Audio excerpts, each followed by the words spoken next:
Yeah, xin chào mọi người đến với kênh của mình. Thì hôm nay mình sẽ chơi cái tựa game Marvel Midnight Sun này.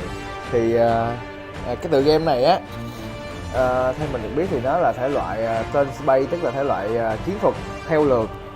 Nhưng mà mình thấy đồ họa với cái cơ chế game cũng khá là cuốn. Thì không nói nhiều, mình bắt đầu luôn ha.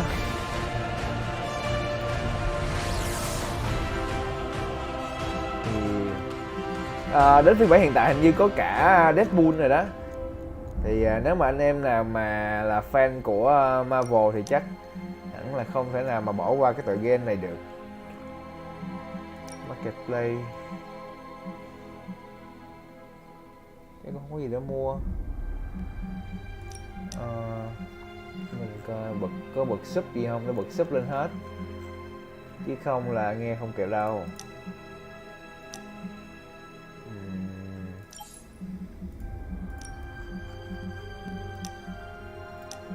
Lúc trước mình có nghe nói là tựa game này tối ưu khá là kém, nhưng mà hiện tại thì sau nhiều bản nâng cấp thì không biết thế nào. Hiện tại thì mình đang chỉnh max setting hết. Bắt đầu đi ha. Story, nhưng mà cái này thì nó dễ quá, mình chọn cái normal. Phải có kịch tính một tí. Nhiệm vụ hướng dẫn nè. Ok, nhiệm vụ hướng dẫn luôn.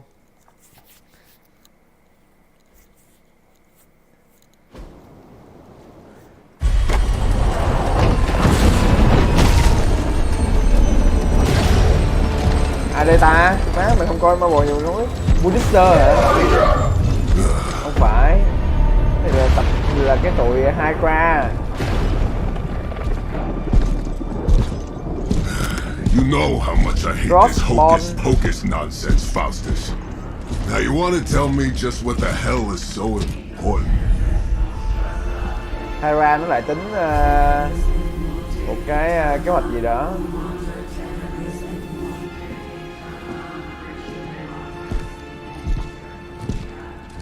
Sleeping mother, sacred harbinger, awaken and reclaim what is yours. You who lies the moon in darkness, who prepares the path for the midnight sun. Midnight sun, mặt trời giữa đêm. Merciless eyes upon us, and arise.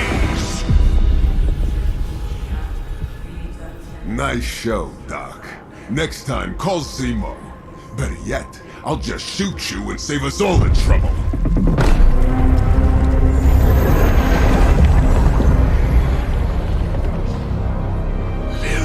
Lilith, phải cả Lilith. Nếu mà đây là cái thời gian mà các bạn nào đang chơi Diablo 4 là cũng ngay cái lúc mà nó tụi bên kia nó cũng đang triệu hồi Lilith. Con của ta đâu?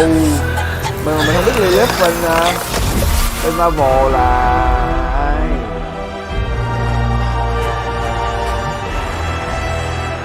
Mình chỉ biết mấy superhero phổ thông thôi.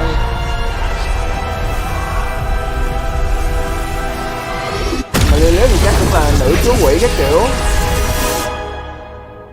Wow.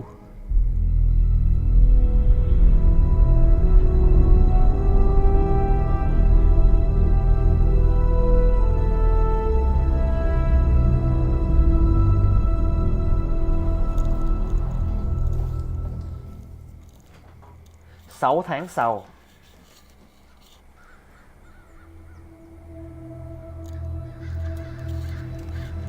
I can feel it, Rox. Trouble in the air. Johnny Blaze là ai?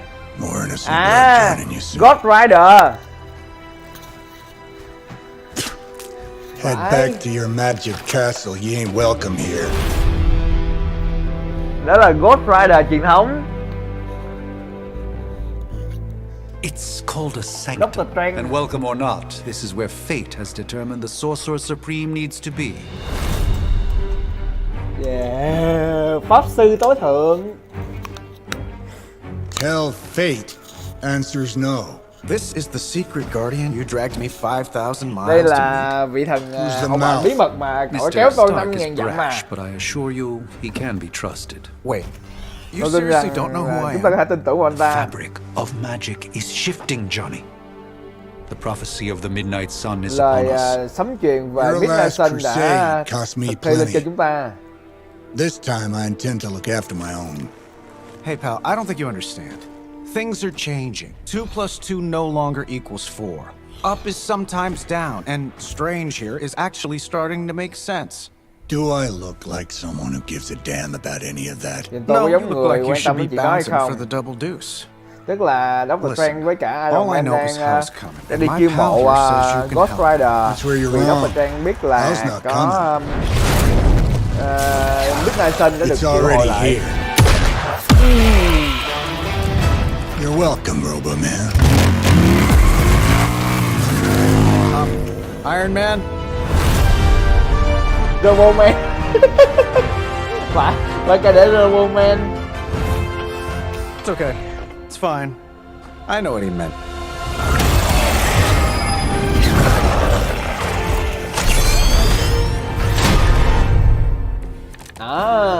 We come all the way out here, and the old man runs Đồ off họa with được that mà, precious có page có of skin yours. hơi xấu thôi nhưng mà đồ họa được mà. At least left us some VIP Chơi bài passes cách for the chơi carnival. nè là We sẽ won a few có monsters on the way out.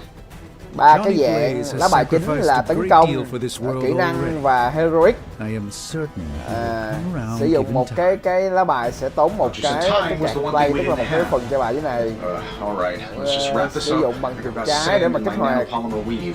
Xong rồi chọn mục tiêu. Mỗi lượt thì mình sẽ được sử dụng ba lần chơi bài. Rồi đây là cái lá bài tấn công thì nó sẽ có cái sát thương ở đây. Một cái lần tấn công sẽ tăng 1 điểm hero sim khi mà sử dụng. Một số cái đòn tấn công sẽ có thêm cái hiệu ứng là đánh lùi hoặc là choáng. Cái này blast chắc đâu có gì đâu nhỉ. Mình sẽ đánh cái thằng gần trước. Here we go. Một hit, one hit luôn.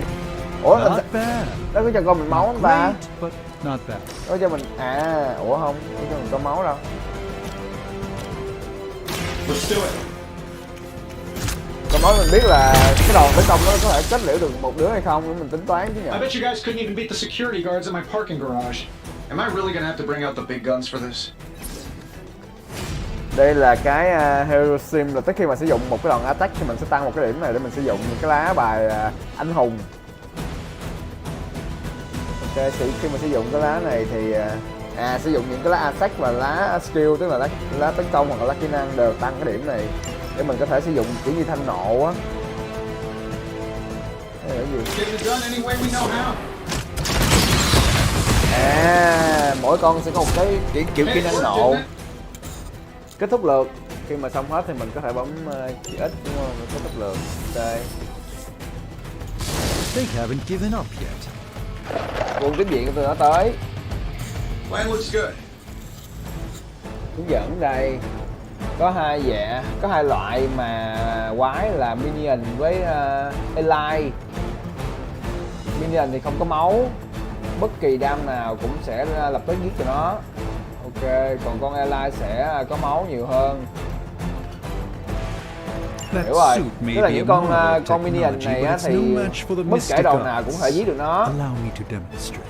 Oh, so it's a contest now. Còn Then những you con take the extra creepy. ally thì phải Gladly. giết hết máu thì nó mới chết. Cái lá bài này có knockback nè, thì mình sẽ knockback một cái con nào đó và một con hiểu rồi. Knockback con này mà con minion nó chết liền luôn. Let's give it a go.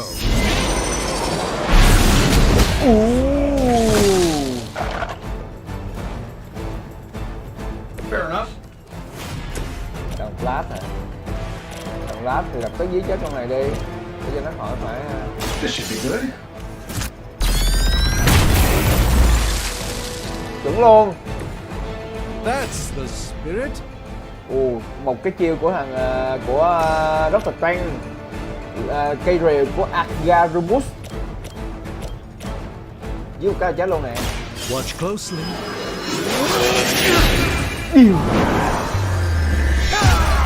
Ghê ta. I fully intend to Hết make bài, this as mình không còn một miserable bất as kỳ lá bài nào, possible mình for sẽ you. phải qua Fair lượt thôi. warning. We'll have to deal with a few more, I'm afraid. Who's running the show here?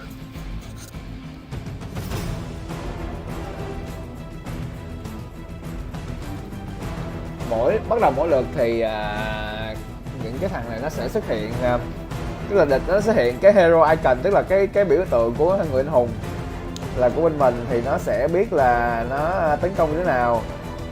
Chẳng hạn như bây giờ đang hiện cái dấu này là của Dr. Trang nè, thì tiếp theo nó sẽ tấn công vào Dr. Trang, thì mình sẽ dùng cái chiêu của siêu cạc của Iron Man để mà búp giáp cho Dr. Trang. Don't mention it.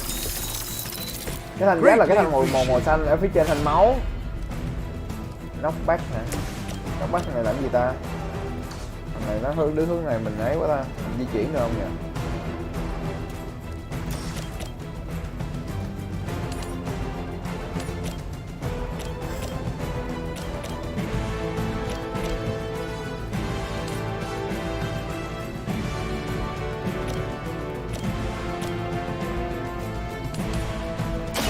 Watch and learn, my friends.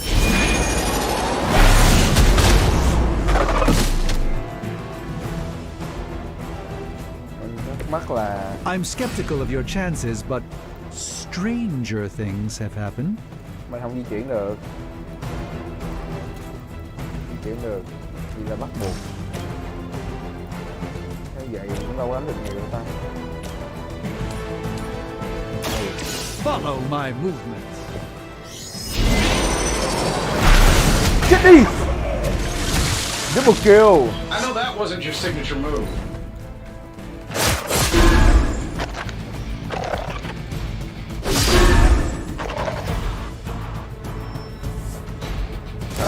Guess we're not done yet. Rồi quân cứu viện nó tới nữa. Tracking Lần này multiple hai targets. con này tấn công I think we pissed them vô off. Got a spell for that, maybe? Interesting. A spell to change the very demeanor of our enemies. Something along the lines of the psionic manipulations sử dụng of cái heroes of nộ Titan. của Iron Man. Giết hết mấy thằng Minion trước. Interesting. Xong rồi tactic. Dr. Trang mình chỉ cần đẩy một thằng thôi là nó sẽ chết. Nó sẽ chết luôn thằng kia.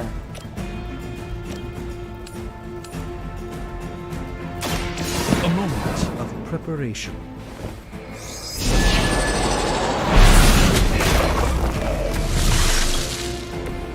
Apparently our reputation isn't enough to scare off these so-called children of Lilith. Whoever gets the job done. Environment hả? Một vài chiến trường sẽ có những cái kiểu như là cái yếu tố môi trường, mình có thể sử dụng nó để mà tấn công. And while you ponder arrows, maybe Hiểu we should rồi. just try throwing a Mình big sẽ tốn rock cái at lực sử dụng bài nhưng mà lại không tốn cái lá bài. them. Sure, why not? Bữa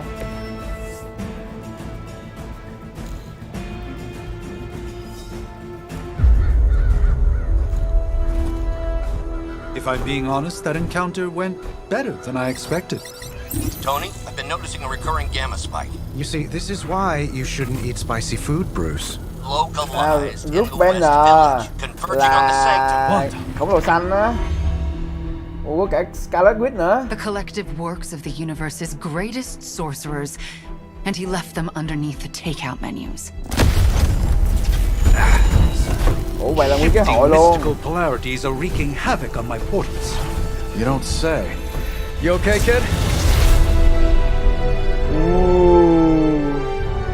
Yes. Are you? Let's, put a pin in that.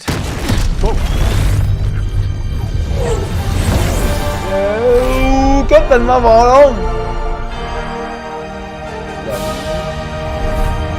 Carol. Bruce and I have been trying to reach you. Rút và tôi đang cố You gắng did the gặp big mọi green người. guy proud. Nhanh quá giờ kịp luôn, giờ mà ngồi về nhớ là kịp luôn á. Ủa hai I ra. really should up my homeowner's insurance. Miss Maximoff, the wards of protection, if you please. Stephen, I can fight. I've got control now. Then show me by activating the Scarlet Witch bây giờ có thể wards. tự kiểm soát In the sức mạnh meantime, của in mình honor of rồi. our missing companion, the rest of you may feel Đó, free mình chơi to không cần phải lo. flash away.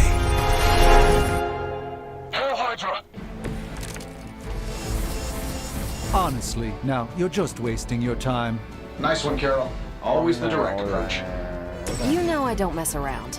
Besides, we picked up some crazy gamma readings coming from, well, here. Guessing that explains the Hydra goons and ominous green lights. Hất thằng này vô thằng kia thì mới Yes, ngon. but not while you fail to use the front door. Hi, how about we discuss proper hero landing etiquette after we take down the bad guys? Không có làm được.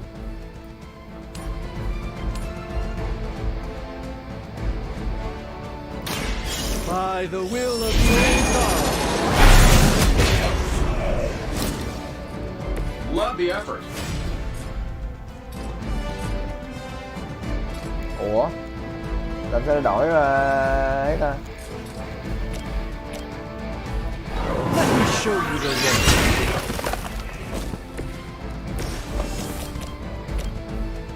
That'll work.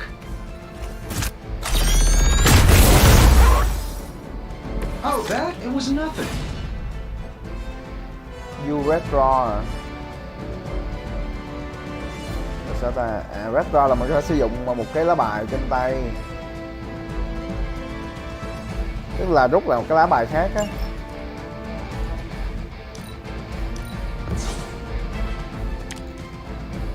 Ok.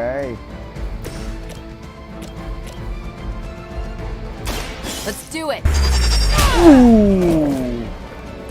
Seems like it'd be cheaper just to replace you guys with robots. I bet Tony would cut phones. Roll lại bài. Oh, I thought we were finished. Rồi nó có thêm viện trợ Probably này. still won't be enough, but you can try. Use move có thể di chuyển này nè.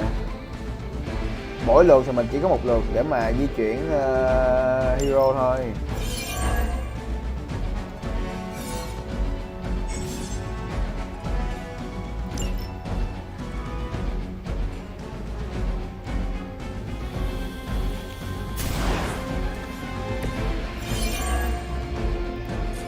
Sử dụng cái này đá một cái là dính hai ba thằng luôn, dính được hai thằng đó. I'm saving my energy till. Rồi đỉnh gì?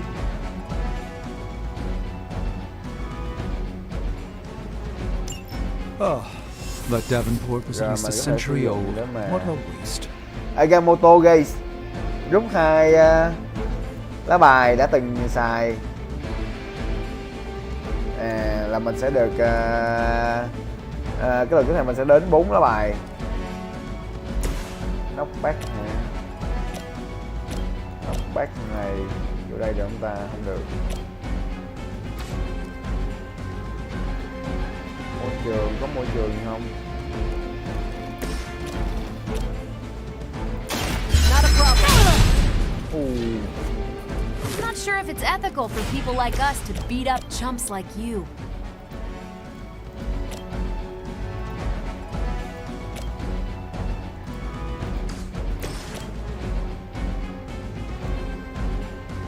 This shouldn't take long. Scarlet Witch còn chưa được dịp ra tay đấy. I'd have guessed a warm body, but I think Lilith solved that too. Prepare yourself. Sử dụng con mắt của Agamotto. Time Stone. This should aid me in my fight.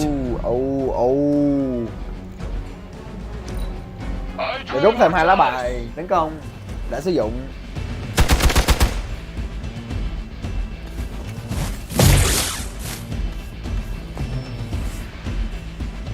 They're not quite ready to give up just yet.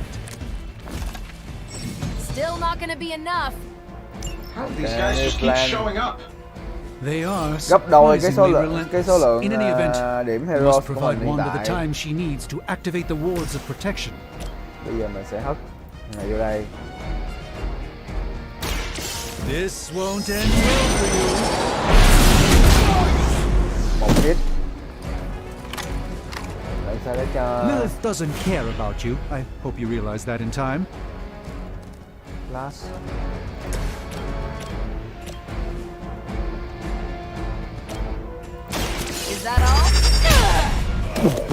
Một đấm nữa, đấm này luôn.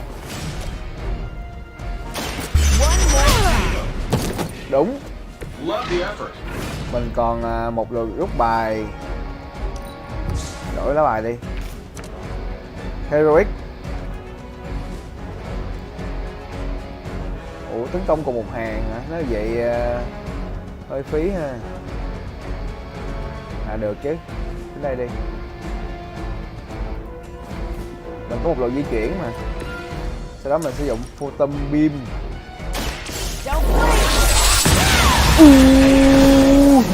Nice. I know that wasn't your signature move. Ok, hết lượt rồi. Get out of there!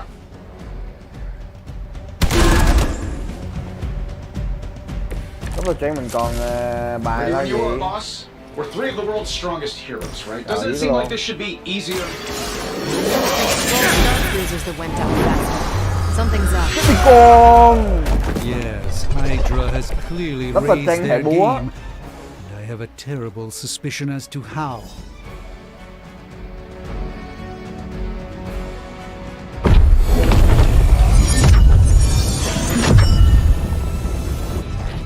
The wards. Something's blocking them. Not Có thứ gì đó something. đang Someone. chặn lại cái kết giới.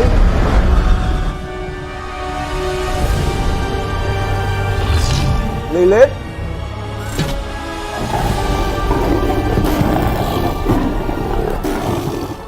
Gozer? Lilith, mother of demons, harbinger of the midnight sun.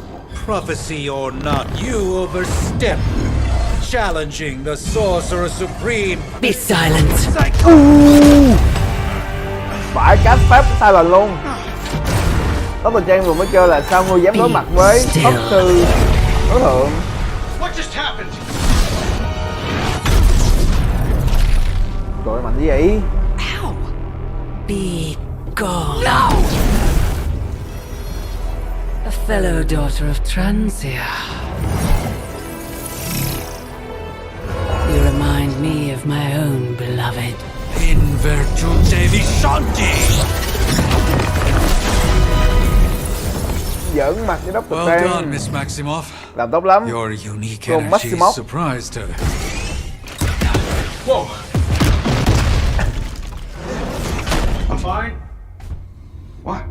I'm fine. The prophecy is in motion.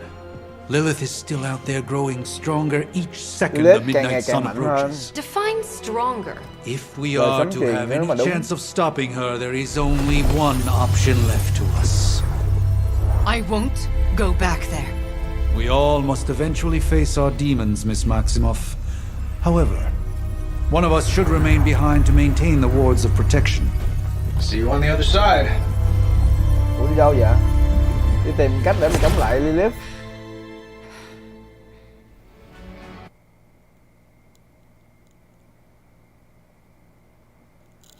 Wanda xin vãi.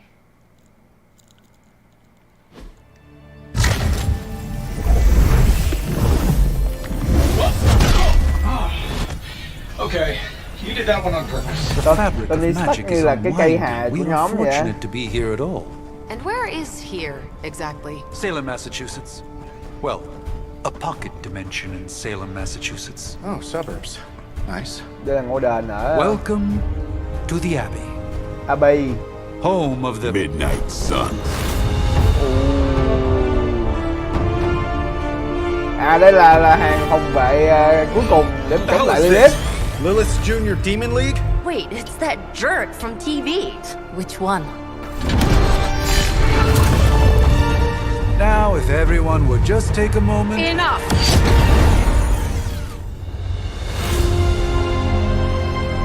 Caretaker. Immortal.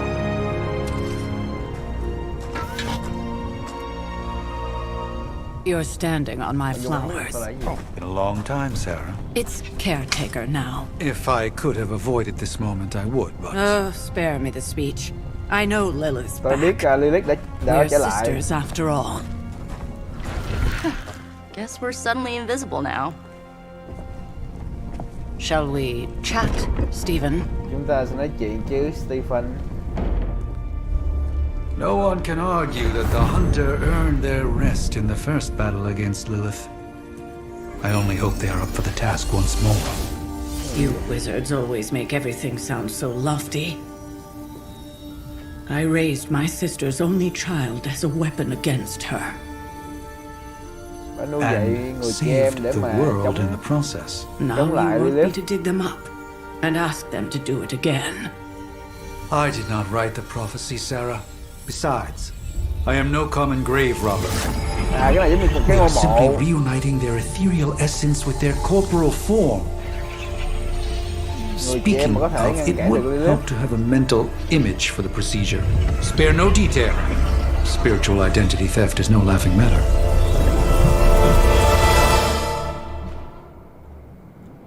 À, là mình á hả? Mình sẽ trực tiếp tham gia vô trong cái này luôn. Hay chạy. Phải cả giờ thành game nhọc vai luôn chứ. Coi cái mặt nào nó được cái coi. Mặt đền vải. Mặt đền vải.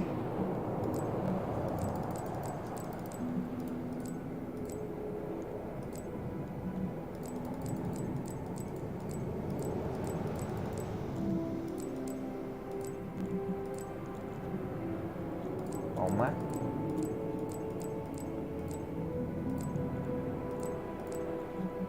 Màu nâu đi nhỉ. Màu tóc. Màu đen. Phải cả không có chọn kiểu tóc được. Đền thế nhỉ.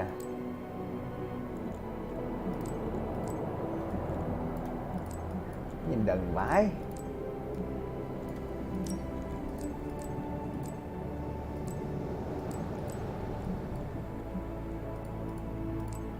Để cứ nào nhìn cũng đần, hay để này đi cho nó đen luôn. Ok, confirm.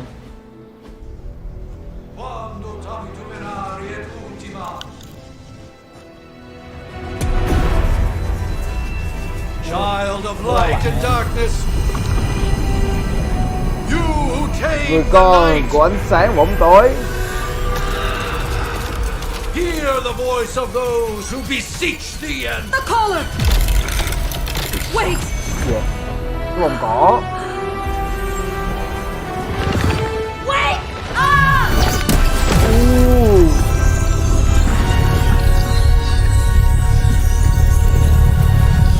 Mother!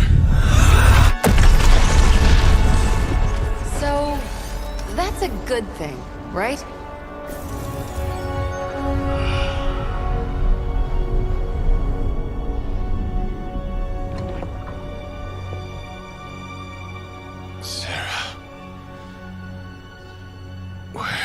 Sarah. Cô ấy ở đâu? À, là bà này nè. Resurrection spells are concerned, I've seen worse, particularly on myself. Tony, come on. It's perfectly safe. That thing wakes up and takes a bite out of you. Don't blame me. Visiting hours are over.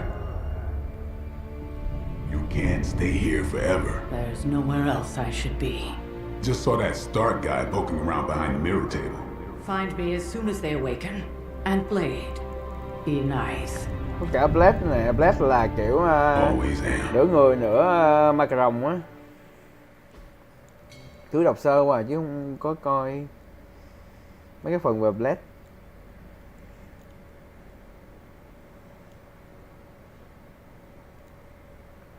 Phần 1 thức tỉnh.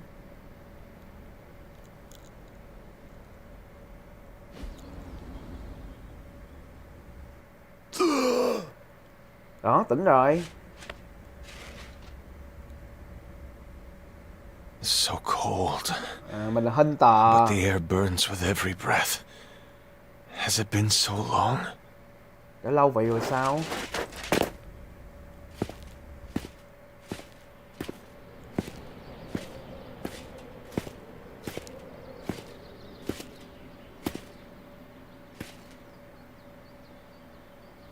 I know this place. Tôi biết nơi này. In my dreams, it Trong was giấc mơ của always tôi, nó luôn empty. luôn trống rỗng.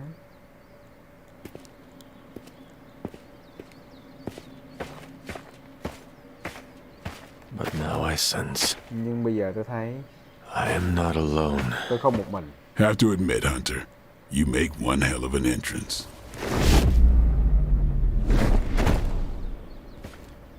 Led ổng là thợ săn ma cà rồng á, nhưng mà trong người ổng có cả dòng máu của người với cả ma cà rồng luôn. You should have struck when you had the chance, vampire. Đó, vampire. You will not live to regret your error. Cute, and Caretaker told me to be nice. Relax, Slayer. I'm a Slayer. friend. You just don't Có là một know người it yet. bạn. Yes, I saw you with Sarah Tôi đã before. thấy ông với But what Sarah would trước she đây. want with a vampire? Nhưng mà thật sự Unless cô ấy The muốn gì ở name's một ma cà Blade, rồng chứ. and I'm no ordinary vampire.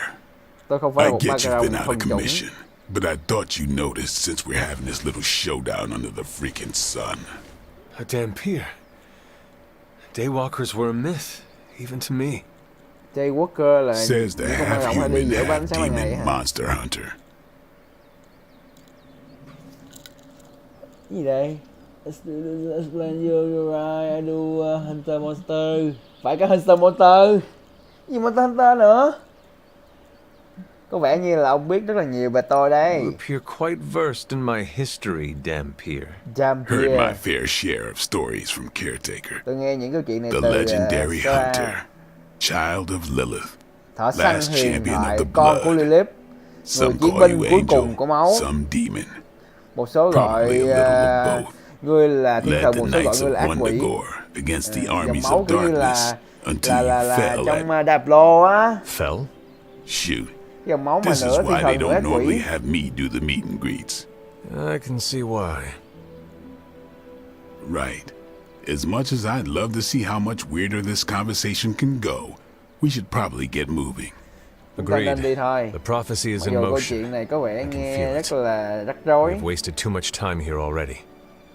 Chúng ta đã lãng Man, phí the rất là nhiều others thời are gian ở really đây gonna rồi. love you.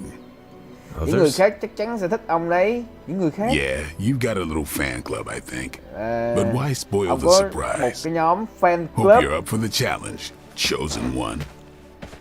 Phải cái nhóm fan club nữa, chắc là cái nhóm mà bà Sarah bả luyện. Ủa, đi được luôn. Ôi trời, ghê vậy. Tưởng game tên Space thẻ bài mà cuối cùng lại thành game RPG. Cần một cái chìa khóa arcane để mà mở. Ủa cuối cùng nó lại thành game RPG rồi. Thành The Witcher 4 rồi. Nó cũng giống lắm.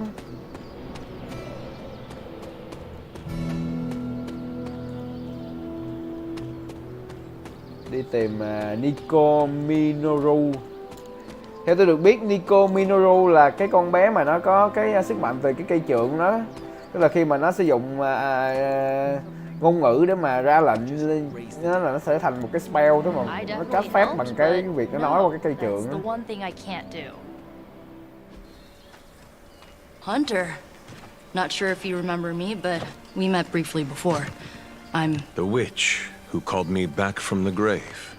Tức là có thể để gọi tôi trở về or từ cái mộ. Nico, but either works. And this is Robbie Reyes. Robbie Reyes man, là never thought I'd be hình như standing là next to you. Ghost Got quite Rider a rep. rồi tiếp theo I là mean, phải. caretakers told us stories. that's Ileana. Привет. And I think you already Magic là met một Blade. trong những cái mưu tần mà tức là bên X-Men á. Of Cái con bé mà có thể kết nối với cả cái thế Caretaker giới has reformed the chiều Midnight không gian khác Suns. của quỷ hay sao? Whoa, how did you? Your Đó là power. có một cái phần I can feel phần it. X-Men là nói về I mưu tần always á. do. So, welcome home. I guess Chào we... mừng về I never nhà. left. Right. Well, we can fast forward through the tour then. The Abbey is still, well, you know, the Abbey.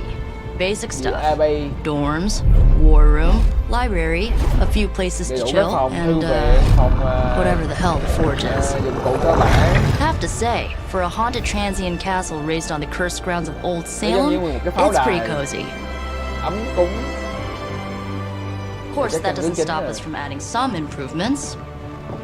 We can all thank Robbie for the Wi-Fi. Có cả wifi luôn.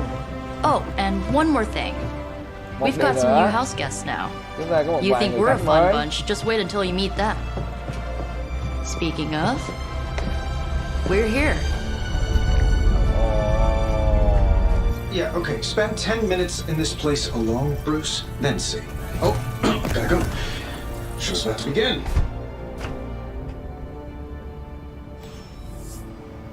Mirror table. You Bàn should gương. probably go talk to Caretaker. I think she's already got plans for your first mission. Bây giờ mình sẽ đi chọn cái mission. Cái chọn mission đi chứ giờ đâu có biết, đâu có hiểu gì đây. Có cả cái lò để mà đúc nữa nè. Chế tạo vũ khí á. Prophecies be damned. It's good to see that face again. You look like it was yesterday. And you look older.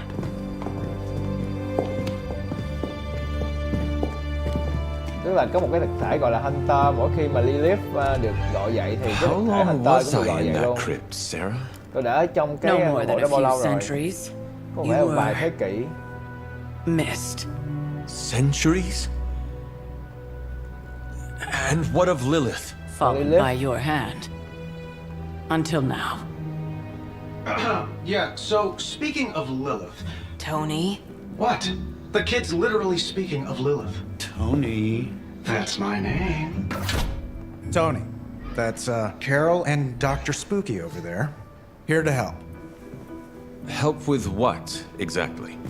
Giúp với cái Oh, gì? I don't know. Throwing the magic amulet into the volcano? Smiting the Dragon Mother? You tell us, kid. You are the chosen one, after all. Do you recall anything of that last encounter, child?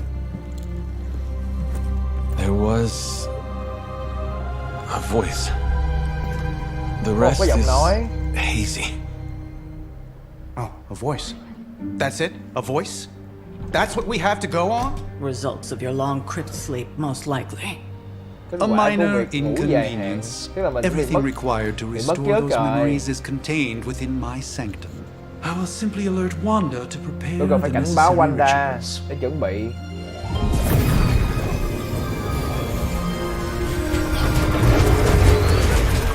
What? Straight to voicemail? Some sorcerer supreme. Must be mystical interference caused by this little pocket dimension of yours. Perhaps Agatha can help. Ở chiều không gian này không thể kết nối được với bên kia. Allow me. Alato.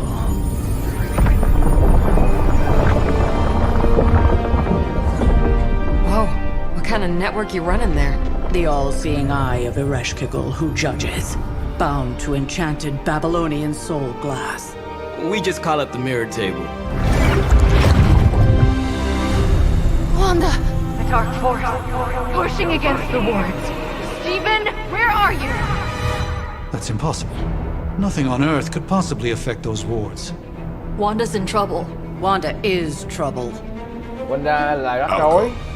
You'll need my help, of course. Then let us make haste, Dr. Spooky. Our hunt begins now. Đi săn chúng ta sẽ bắt đầu ngay bây giờ. Người gọi là Dr. Spooky. There isn't time for a refresher, much less that sort of training regime. You'll have to trust that the hunter's past experience is enough. Taking a big risk with your chosen one. You act as if I'm thrilled with the situation. If you're concerned, then be all the more vigilant out there. Easy for you to say. Nothing about any of this is easy, Blade. Yeah? Tell that to Wanda. Là sao chọn cái gì?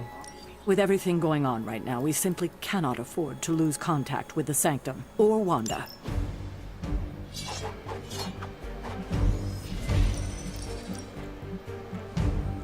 Edit Hero. 1690s maybe. Tức là mình sẽ được chọn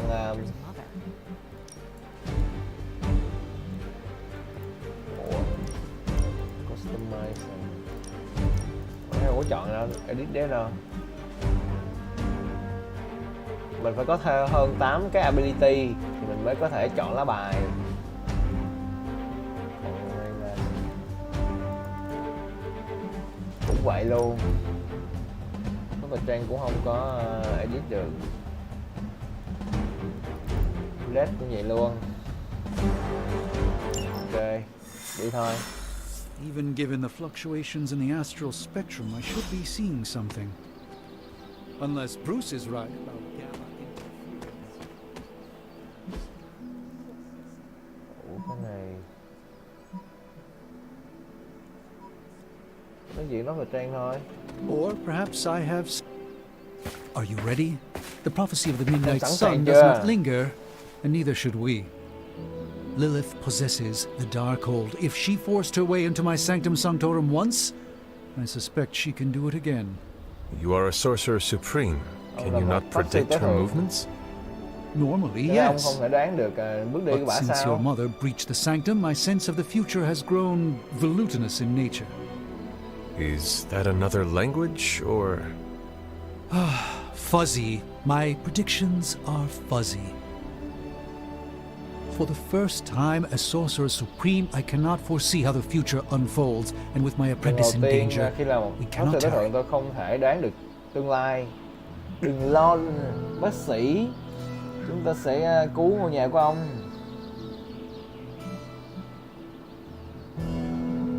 Ok. Your sanctum will survive. We shall see to that. Indeed, the Sanctum Sanctorum has weathered its fair share of trouble over the years. Blaze storms, Không biết a những cái few lựa chọn này có thay short-tempered đổi đến cốt truyện của game celestials, không? an issue with the zoning commission. But this time, it feels different.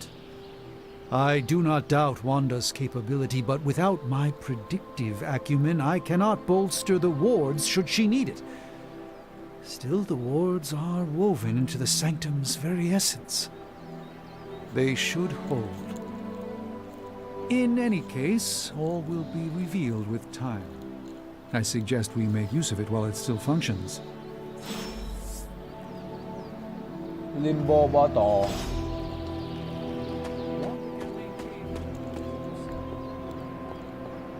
Limbo là cái chiều không gian này hả? Tôi biết là Limbo là cái chiều không gian của thằng quỷ dữ gì mà. Not just about time, Mr. Brooks. Time, space, reality, the building blocks of magic. All must be constant for my portals to work properly. Yet as we now know, that is no longer the case. We've heard. Several times. Otherwise, I would still be Magic hunting ngầu vãi, dread Magic là một maidens in món my tiêu cực kỳ sleep. mạnh luôn. Indeed. And while I certainly appreciate the view of this vista, I fail to see how it will hasten our return to the sanctum. Magic is the answer. No, as I've just stated, magic is the problem. Your magic is. Not ours. The ground you are standing on exists within two worlds. A mystical anchor point to Ileana's realm that allows her to... Well, I'll just let her show you. Ủa.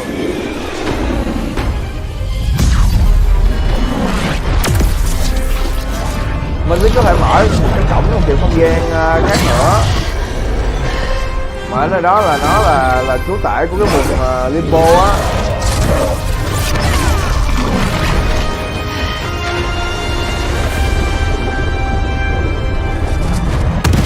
Any more questions? Còn câu hỏi gì không?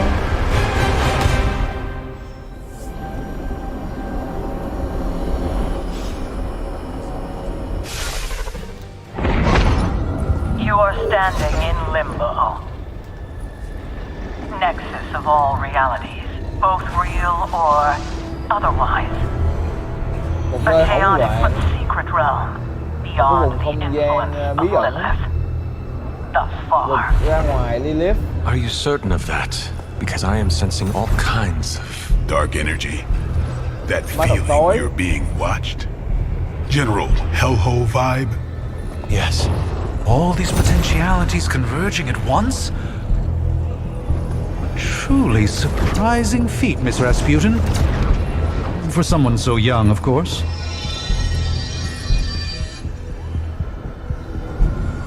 think this is crazy. Wait until you see Manhattan. Ôi, cái nãy là mình thấy là ở cái chiều không gian khác á. Ê, ở vũ trụ khác, đa vũ trụ á.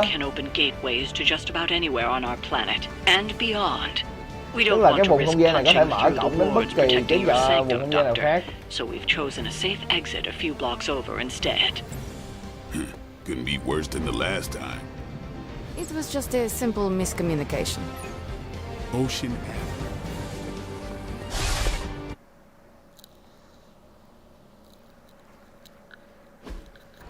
Tức là phải đi ngang qua cái vùng không gian đó đến đây để không có bị Lilith theo dõi.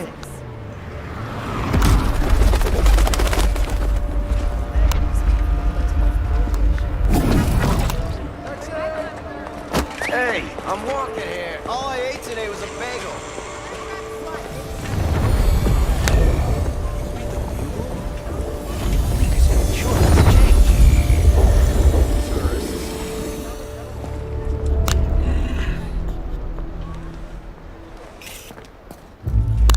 Well, at least we know the wards of protection are still in place. Wanda đang cắt phép để mà bảo vệ cái khu đánh đường. For now. I suggest we hurry. Tôi đề nghị chúng ta nhanh lên. Đó là tụi ra nữa.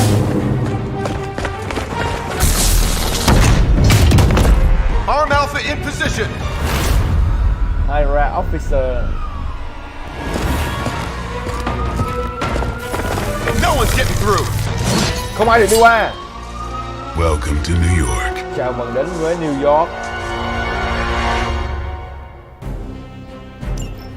I hesitate to call this good news, but I'm seeing minimal Hydra resistance between you and the Sanctum. Quyết là gì? Looks can be deceiving, I'm afraid. There's no way these foot soldiers are behind the disruption of the wards of protection.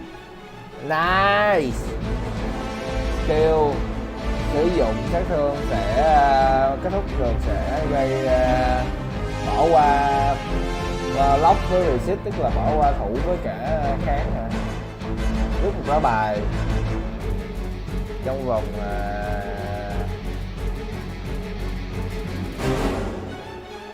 chain tôi là liên kết hả? Là chém mặt này xong rồi đi qua linh con này hả? Ghê á.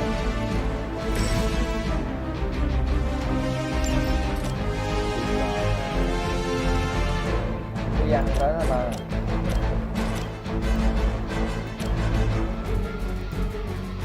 Cái văn lên nó ngon luôn. Hấp này vô đây. Prepare yourselves.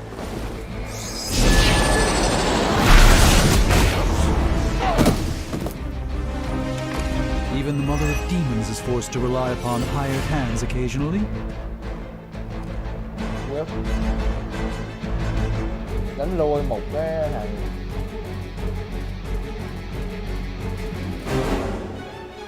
đẩy một cái mục tiêu về một cái điểm gây sát thương nếu mà nó xuyên qua hoặc là nó tiếp xúc với mục tiêu khác.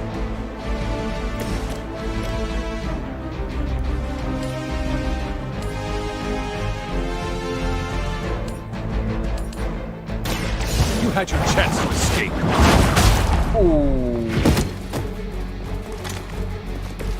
Interesting tactic. Chain là chém 2 lần, chém này chém mày luôn cái gì? Ui. Not bad. Not great, but not Kết bad. liễu sẽ refund lại đúng không? Kết liễu mày luôn. You asked for it. Còn này có quick. They cannot possibly match your strength. À, hồi một lượt đó, có nghĩa là được hồi một lượt đó. Time's up for these chumps.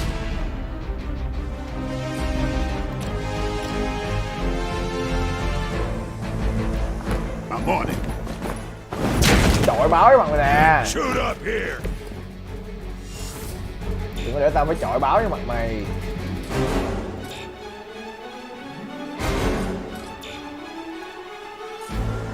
Hết được rồi đúng không? Hết được rồi thôi dừng. We serve until the end. rồi. I've been waiting for this. I won't forget that. Ghê trời.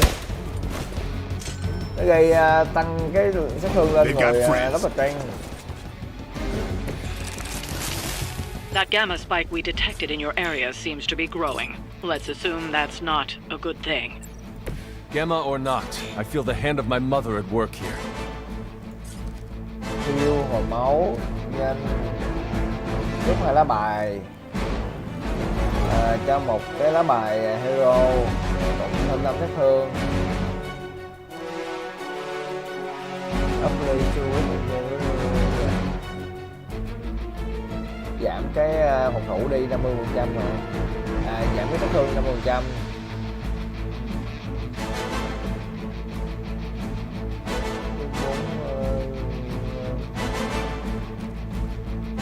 Play complete luôn kìa.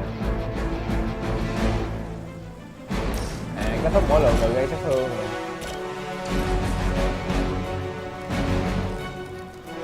Bây giờ mà có cái đẩy thì mới ngon. Để giúp cái lá đẩy thôi ơi. Đây nè.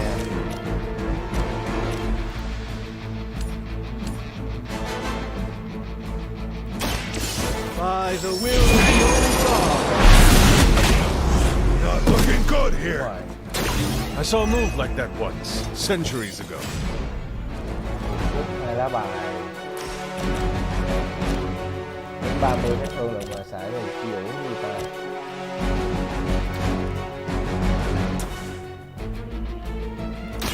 Let me show you the way. Tăng sát thương cho cái lá bài. This should aid me in my fight. Bùi máu, bùi máu.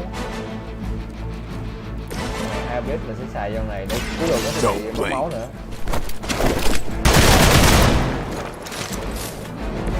Leave some for the rest of us. Đây là đủ luôn, bùi máu luôn. Hail that.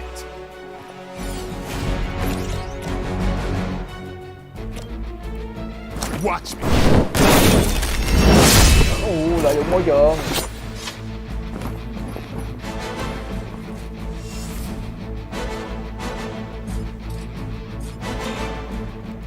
Thằng này cuối lượng là nó chết rồi, không cần.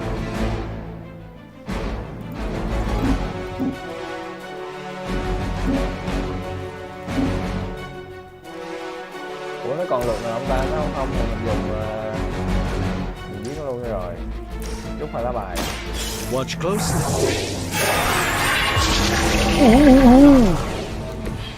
Just what this battle requires. Okay. Không được.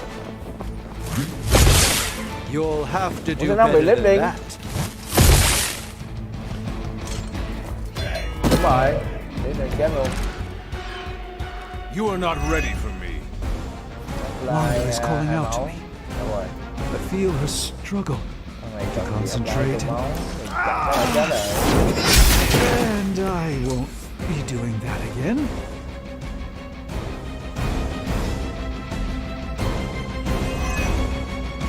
Xong.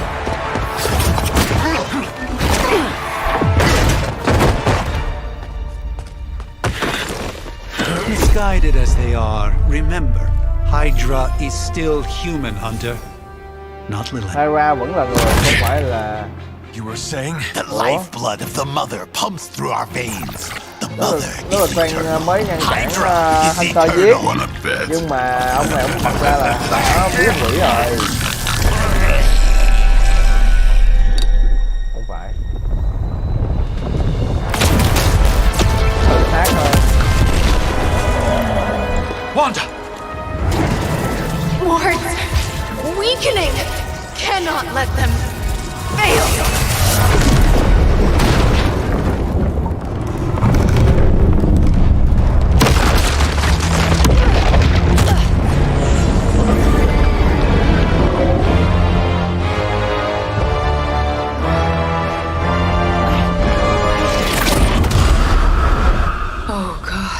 Rồi xong, tới nữa rồi.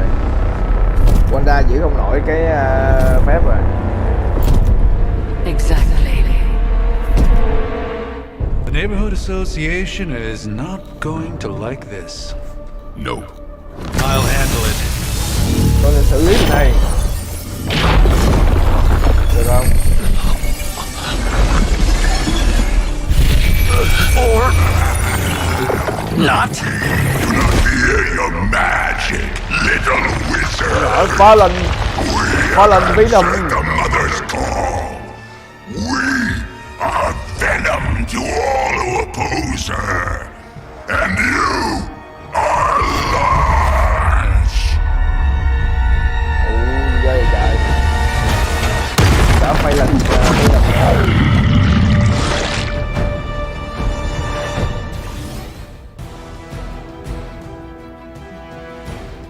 nó là dạng symbiote, không thể tấn công bằng những cái đòn thường. Ủa, đâu phải, nó kêu là có thể tấn công bằng những cái đòn hero mà.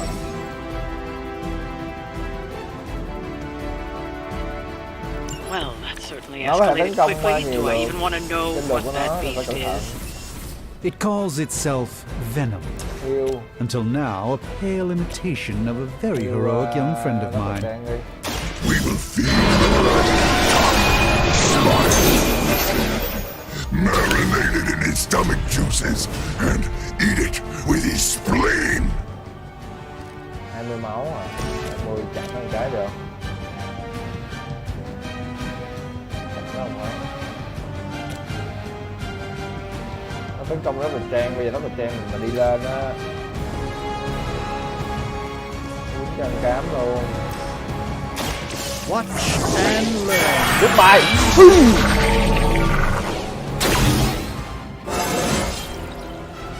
Lên cấp. Bài thì rút được lá gì vậy? Nắp bát đi. Chính xác. Let's try this. Hey. Đồ. Làm mấy cái mà chiến đấu mà có thêm yếu tố môi trường đã phải.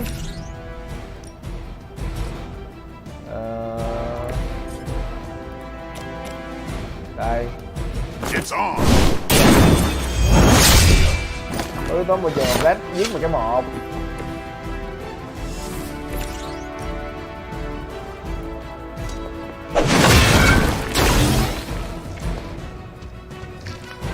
Đá ra về luôn mà.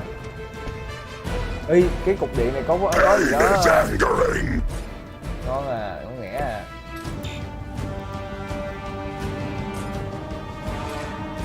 Mình còn một lượt sử dụng cái tăng sát thương cho nó cái lá bài nè. Nếu mà thế thì tên sau không xài. Tên này sử dụng quý quá ta.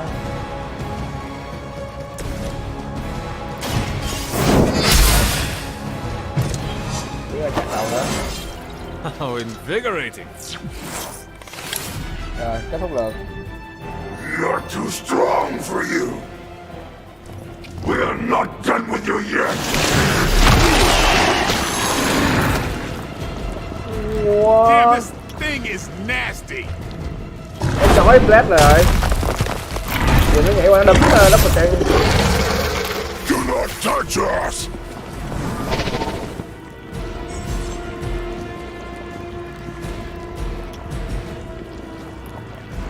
Tấn công những cái thằng này đang bị trói thì mới có thể giải thoát ra được. As you belong to us, we shall start with your juicy entrails. Đây, còn cái này là phải chạy ra khỏi vòng. Savor your delicious brains. Are the rest of your mother's children so chatty? Chạy đi. Thankfully, no.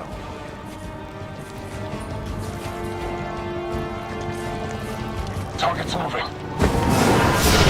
Đúng rồi. Chạy ra ngoài. Đúng đó, nó nổ một cái là banh xác. The endless search for wealth and power with just a tinge of fascism. Hydra will never change.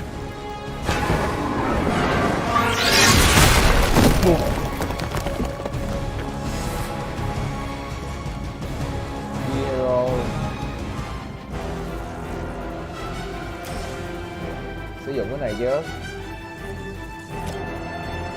Không được, nếu mà cái này đi vô là gãy luôn á. Let's give it a try. Bút đam cho những cái lá bài trên tay. A gift from ancient traditions. 47 máu hả? Nhưng mà đợi nó nổ đi mà. Nó xài.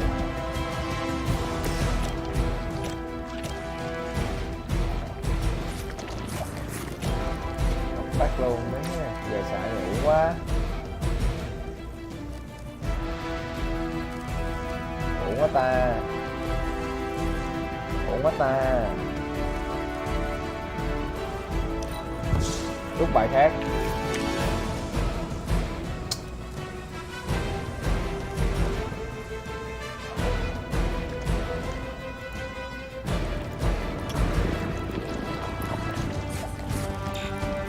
Bắt nào trời.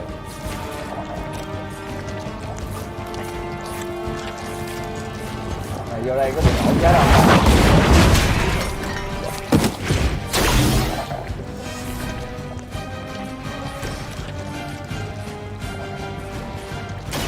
Follow my will.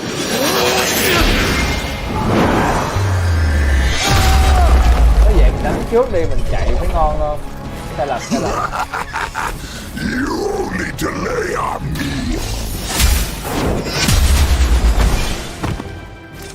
No fair hitting back.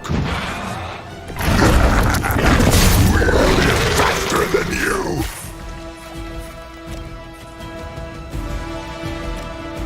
Cũng được, đánh nó văng ra xa kia thì nó được con thôi.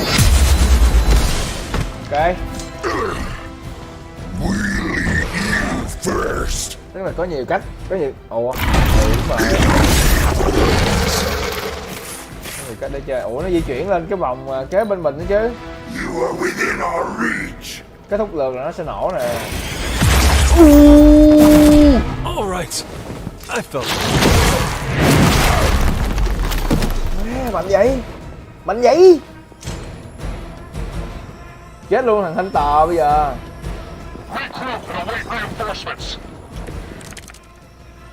We may not be ready for this thing yet. Might be smarter to pull back until we know what we're up against here. Yes. Surrender. Be eaten. Fill our belly with your tasty fear. I shall fill your belly with my blade, demon. Di chuyển ở đây, hất thằng này vô cái này thì nó sẽ mất cái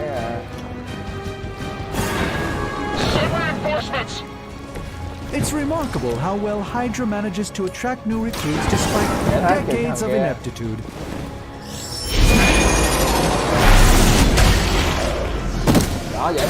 Apparently our reputation isn't enough to scare off these so-called children of Lilith.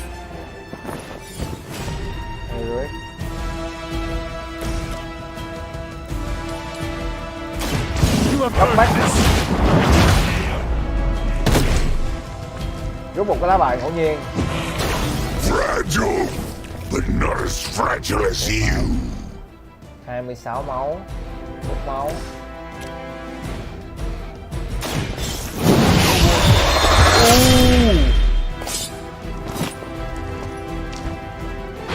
Vậy là không cần hồi máu cho Lilith. Lilith nó sẽ có chiêu hút máu để nó tập cái rồng. Knockback.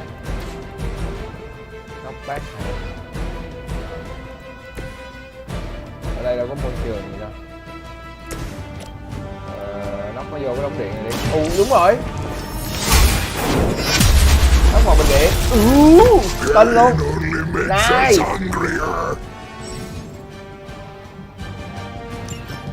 Ngon rồi. Bây giờ cái stun nó cái lượt nó không được đi. Look how fragile you are. Mà nó được đi tới 2 lần lận má. Ui chết rồi. Mấy con này nó được đi tới 2 lần lận. Hydra doesn't know when to quit. Phải, cái tụi kia nó lại tới nữa. Mother blesses us with power. Rút 2 lá bài. Mother blesses us with strength. We protect the mother and are rewarded with your meat. And to think Lilith was a vegetarian. Không cần. Nó bắn luôn. Nó bắn nó chết.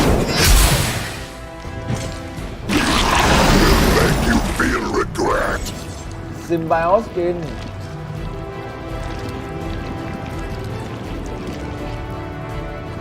Sau khi mình đã kích hoạt cái đó thì nó sẽ chói cái thằng nào mà tấn công cận chiến tiếp theo nó. Mà sao mày chói được? Cái đòn này là đòn kết liễu mày rồi. Đòn kết liễu mày luôn. Overkill luôn. That's something of a Hộ relief at cái. least.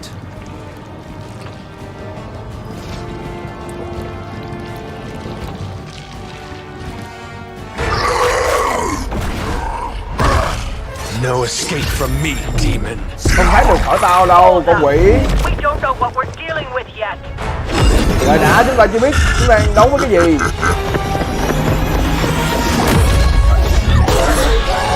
Đó, biết ngay. Thật là con mồi dễ dàng.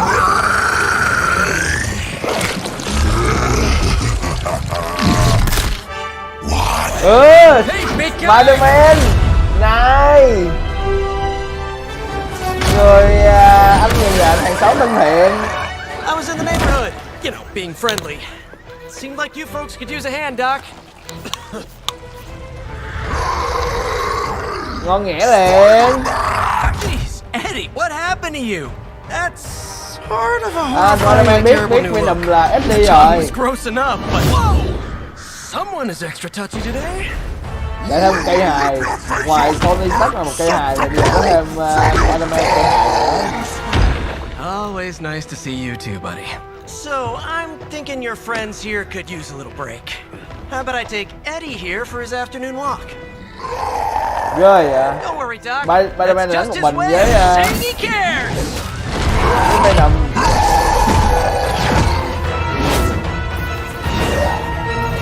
Đâu? Venom đu như là người nhện luôn. Rating 3 sao liền.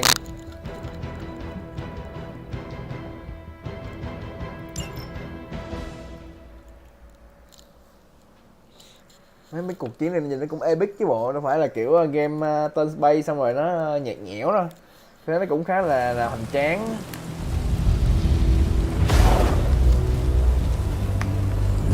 Congratulations. Chúc mừng. New world or not, some things remain unchanged. The look. What look? Boldly charging headfirst into the jaws of your enemy. Courageously risking the lives of yourself and your teammates. Just to play the hero. Bạn đang chửi. Bạn kêu là cứ This is the fire dragon all over again. Fire dragon. Không còn quan tâm My đến bạn memories may be fragmented, but as I recall, I killed the bastard. And all it cost was a village. Đợt trước được gọi để giết một con rồng lửa thì mình đã phá hủy cho một ngôi làng. Cut him some slack. It wasn't that simple. It never is. Which is why I sent you to help. If Spider-Man hadn't come along Nếu mà today, Spider-Man we không could đến have ngày lost hôm nay, far more than chúng ta đã mất được nhiều thứ rồi. Or Wanda. She means Có thể mất I cả could Thánh have Đường died. và Wanda. Again, putting an end to her eternal crusade against my mother.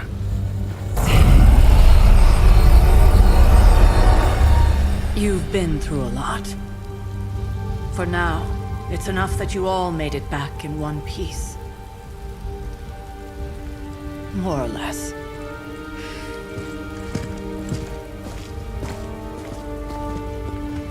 We'll talk more later. Get Mai some chúng ta sẽ nói rest. chuyện nhiều đấy. Nghỉ ngơi đi. Rồi là tiếp tục chơi game MMORPG. Nói chuyện với Tony Stark.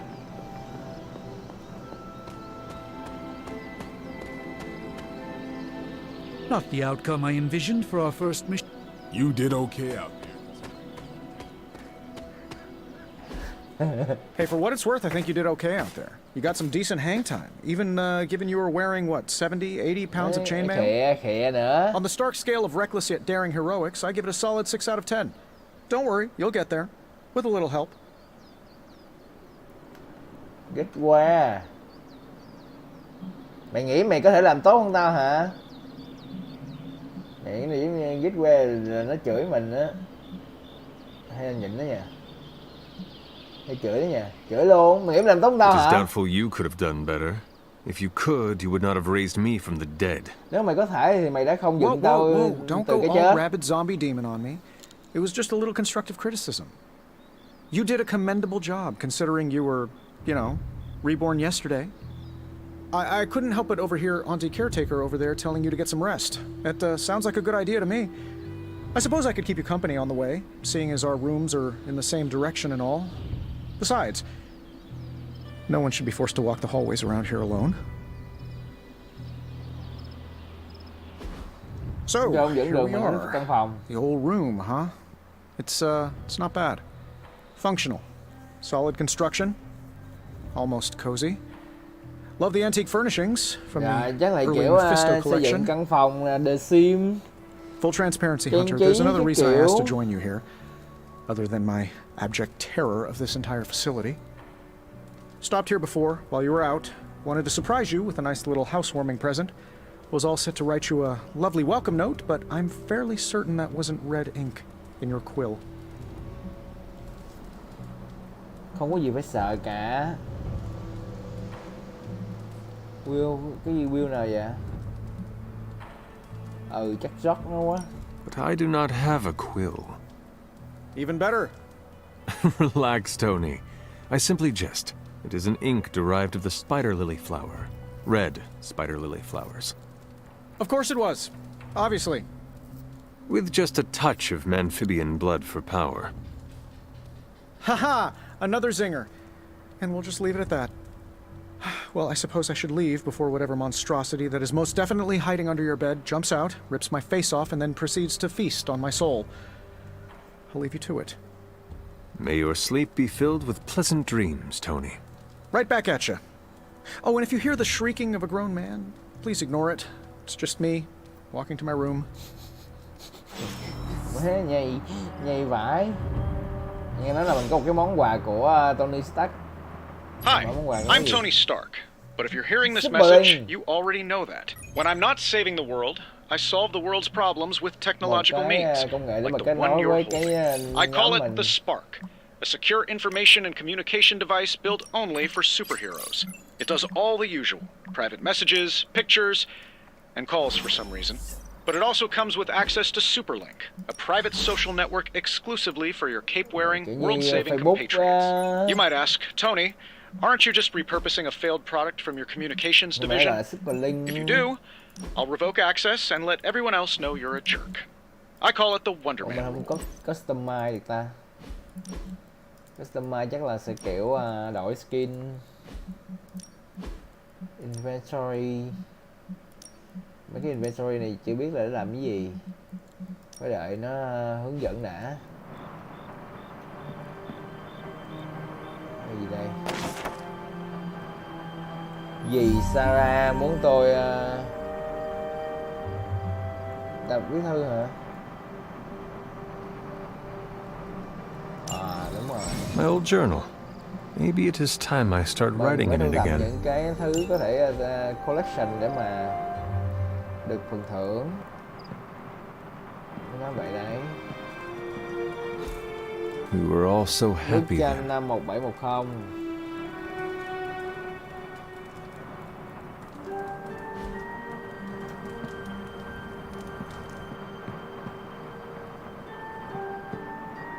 There was never enough room for my armor in this thing. Outfit, tủ quần áo nè. Đồ bó nhìn ấy quá à.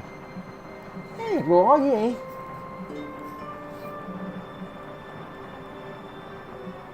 Ủa bắt mua nữa hả? Ông ma.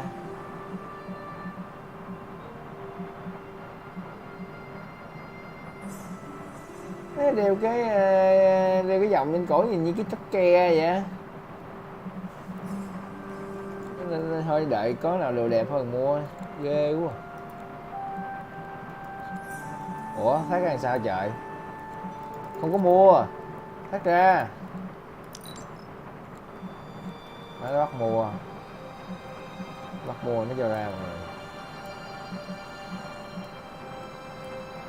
Cái nào nó cũng kiểu nó sao á. Nhìn cái dòng chốc kia cổ nhìn nó sao á.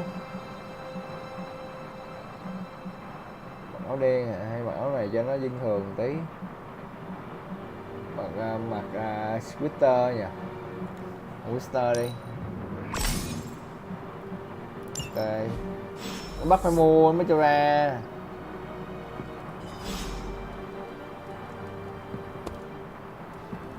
Coi tướng chạy rồi, chạy. Thôi đi ngủ.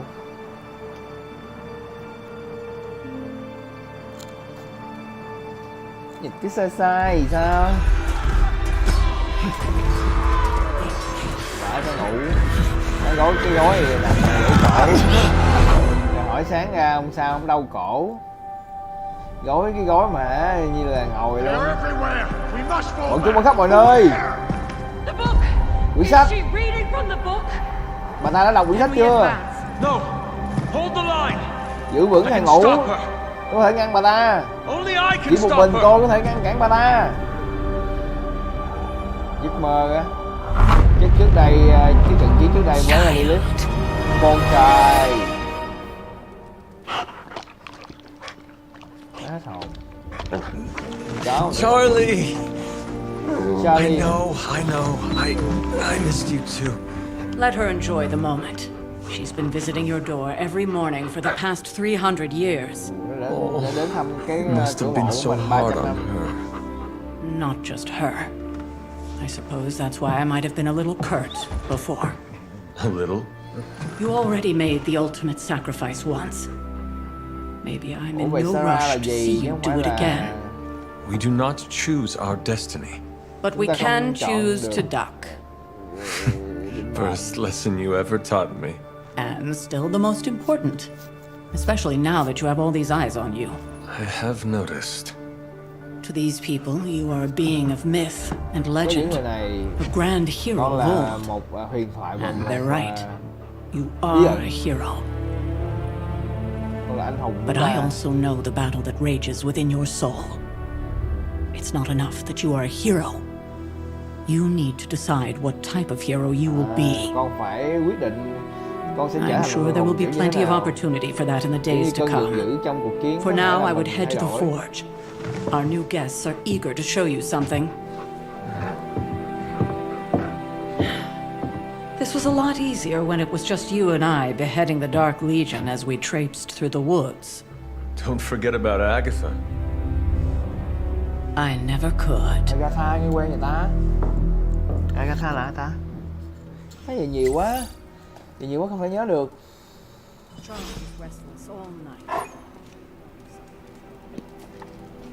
Ủa gì là dễ thương dữ chưa? Con chó nhìn gì dễ thương dữ chưa?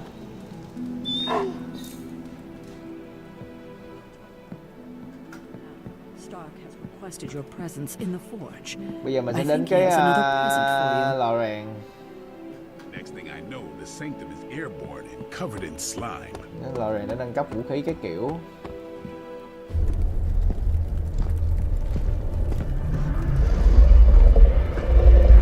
Now, think you can tell your friend inside there to turn it up a few hundred Kelvin? I could. However, it might shatter the containment spell preventing him from incinerating this facility. I think we're good. And just in time. The forge has certainly changed. Right. Caretaker said this all happened after your siesta. What spooky castle would be complete without its own Babylonian demon-powered furnace? Sumerian fire demon. His name is Babs. Oh, now it all makes sense. Well, once you get past the esoteric terror of the situation, I've found this thing actually has some uses. Molecular bonding, breaking down evil gamma serums, fashion accessorizing. Yes, speaking of... Oh, right. It's ready. Your armor seemed to offer minimal protection against the venom creature. I noticed. I thought you could use an upgrade. Well hammered, well fired. Caretaker did not mention that you two were such skilled smithies. Yep, I am Iron Smithy. Perhaps you should just try it on. Vải cá thợ rèn sắt. Aaron Smith thì thợ rèn sắt luôn.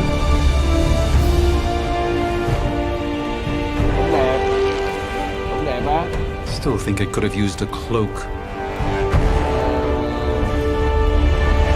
Thay mấy cái màu trắng viền thành màu khác nhìn nó sẽ đỡ ấy hơn. Màu này nó hơi để màu được. Not bad for our first collaboration.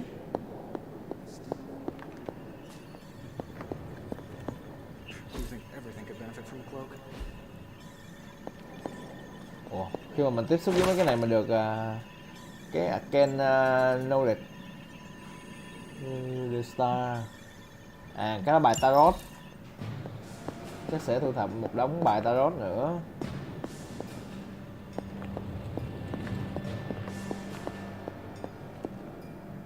The Moon. The Moon là kỵ sĩ ánh trăng nè. Ah, I see. Đỉnh nữa. Intriguing.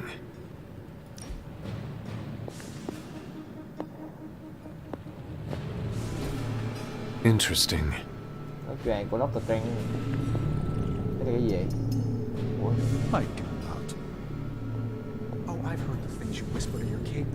Quả cầu Agamotto.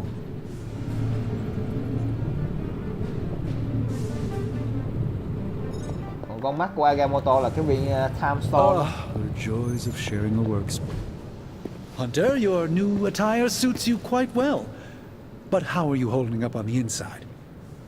I know it's easy to look upon me and simply see the universe's utmost authority on all things mystical and macabre, Hunter. However, in addition to being Earth's sorcerer supreme, I am also your doctor. You mean a physician of the medical arts? You jest. I assure you, Hunter, I do not jest. They don't call me Mr. Strange, now do they? Except for Tony. Your awakening ritual was admittedly a touch more chaotic than I had originally intended, and, well, after your violent encounter with Venom, my oath to Hippocrates compels me to check in with you. Simply put, how do you feel?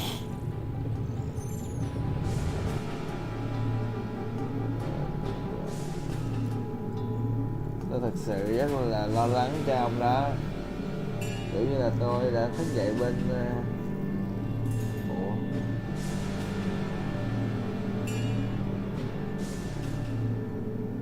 You did not awaken me to discuss feelings, Doctor. I'm ready to do what I must. Ah, yes, you mean complete your prophesied destiny and bring about the destruction of your mother? I know some psychiatry professors at my alma mater that would love to talk with you. How you feel is just as important to me as your mission, Hunter. The two are innately interconnected, more than you know. I, for one, do not know if I will ever feel 100% again after the events of yesterday. I still can't believe what transpired. The sanctum, all that knowledge, Wanda, lost. Swallowed whole by the black mouth of that foul venom creature. With all my resources, all my gifts, I should have seen this outcome spelled out in the sacred geometry of this universe years ago. But I miscalculated.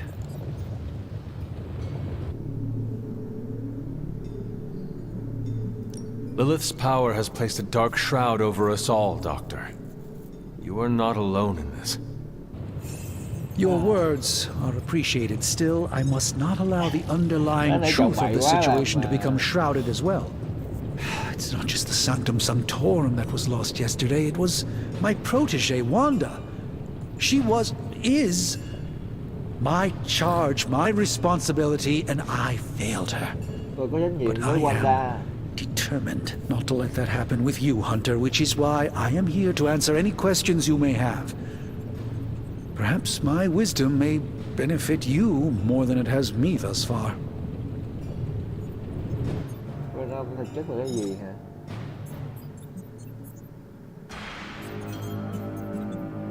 That creature on the roof. You have run into it before. Unfortunately, yes. In the simplest of terms, Venom is an alien species living in symbiosis with a human known as Eddie Brock. He's something of a fixture in New York these days, but typically his hijinks are confined to harassing Spider-Man. Là kẻ thù của Spider-Man.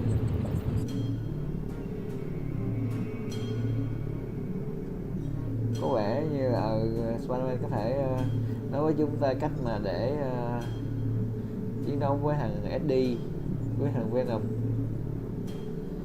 À, hỏi câu hỏi là Eddie có chấp nhận cái hợp tác hay không nè. How does Eddie feel about this arrangement? He seems to relish the experience. And under Lilith's spell, they've clearly become more cohesive than ever before. Tell me about your sanctum's wards of protection.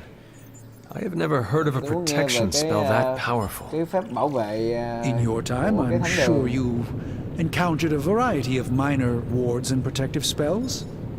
The Sanctum Sanctorum was shielded by one such incantation, but greatly amplified by the convergence of ley lines. Ông nói là ở New York thì cái kết giới không bao giờ bị hỏng. Ley line là gì vậy? Ley lines? Often dismissed as pseudoscience in the modern day, ley lines actually represent the convergence of magical energies formed within the Earth itself. Ancient civilizations built their temples along these lines, tapping into the power flowing through them. Two such lines converge at the Sanctum's location. Needless to say, the wards benefit greatly. How did Wanda come into your care? Wanda's story is quite tragic and perhaps not mine to tell. There was an accident on the Abbey grounds not long ago involving Agatha. That must have been some accident. Agatha had been teaching Wanda, hoping she would learn to control her immense but very raw power. As their training progressed, Wanda was encouraged to push herself further. Eventually, she pushed too far. Và Wanda đã đi quá xa. Coi Wanda cái bản mới đánh với Doctor Strange trong đa vũ trụ hỗn loạn là biết. Ok. Let us talk later. Nói chuyện sau nhé. Visit whenever you like. It's not often I get to converse with a true legend.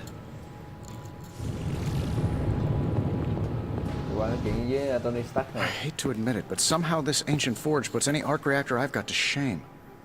Who would have thought mystically bound demon power would be so damn energy efficient? Or carbon neutral? Certainly got that new suit of yours done a lot faster than I expected. Speaking of, what's the verdict, boss?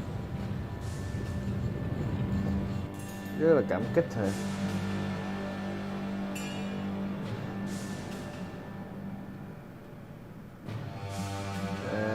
It is nice having an armorer on demand. Anytime. I tried to make this version a little less palatable to that symbiote thing. It was this close to making it menthol flavored. But tools are just one part of the equation. You gotta know how to use them too. You were out, what, 300 years before we woke you from your eternal rest? I'm betting you have questions, so ask away, Hunter. Nếu mình thức dậy sau 300 năm có câu hỏi gì không? Hỏi là cái bộ áo này có thêm năng lực gì hả? Có vẻ như ông không thích ma thuật lắm. Ông thấy gì lạ xung quanh đây không? Mấy này biết mà. Cái gì có gì đâu hỏi. Thanks for catching me up on things. Anytime. Oh, and speaking of things, remember that creepy gamma goop you found from that hopped-up Hydra soldier? Well, I gave it a peek, and it explains a lot. If you have a minute, meet me at the anvil over there, and I'll walk you through it. I promise it'll be worth your time.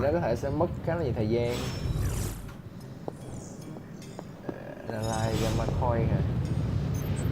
Này mình sẽ phân tích cái Gamma coil. Now, I doubt advanced gamma thermodynamics was a hot topic at Ye Olde Demon Hunting School, so I'm just gonna give you the condensed version. I appreciate that. Closest I've ever seen to this substance is pumping through Bruce's veins. Part gamma accelerant, part gamma có trong calling it coil for now, given its unique atomic structure. Man, I love acronyms. This stuff is more volatile than Nick Fury on a Monday morning, but Hydra doesn't seem to mind. They are using it to get stronger. Exactly. A few drops would make your average salamander look like Fin Fang Foom. Thankfully, with a little help from Dr. Spooky and our haunted oven over here, I think two can play at this game. You are not suggesting we start injecting ourselves with it? No, nothing like that. Though I can see some future applications for my energy drink line, I was thinking we apply this stuff towards upgrading our equipment. I like where this is going. Just give me a little time here and I can whip up some pretty fun toys. How about we give Hydra a taste of their own gamma-powered medicine for a change? Tức là mình cũng sử dụng cái gamma nhưng mà không phải là... So, how's the whole saving the world thing going? Tạo nên những cái ability hả? Còn phải chọn cẩn thận.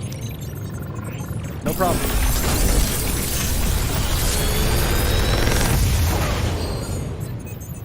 You're welcome, Hunter. Chọn nào? Chọn cái giữa nha. Rồi hay chọn cái bên phải là right là luôn đúng đó.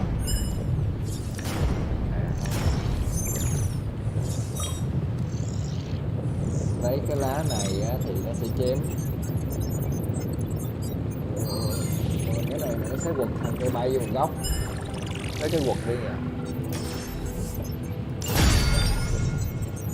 Hunter, when you have a minute, come meet me in the yard. Những cái trùng với nhau có thể sử dụng để mà nâng sức mạnh của cái đòn nó lên. Đâu edit nè, mình phải có ít nhất là 8 cái ability.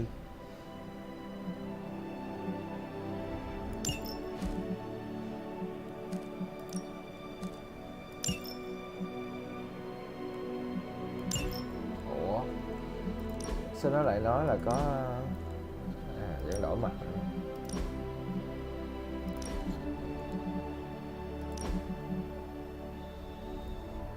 Phải cả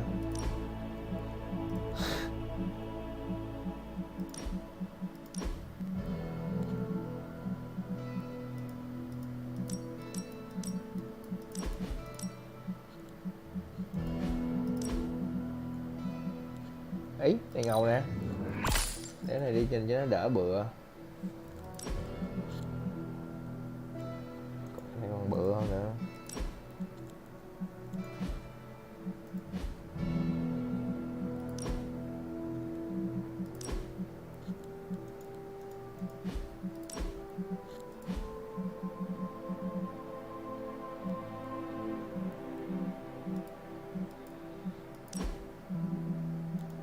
Đổi màu luôn hả?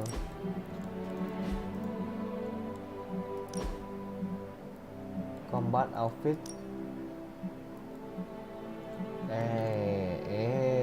Có rất nhiều đồ nhưng mà mình chưa mà unlock được.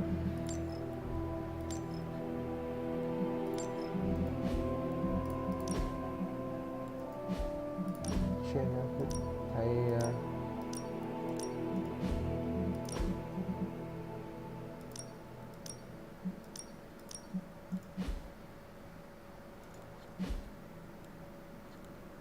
ủa, nhưng mà nãy nó nói là cái đòn mình có thể ghép lại được mà ta. Nó không chỉ mình ghép trời. View ability số ray. Drop ray lên thì nó được không đam nè. Drop ray sao? Yo. Edit. Unequip rồi xong sao nữa? Auto complete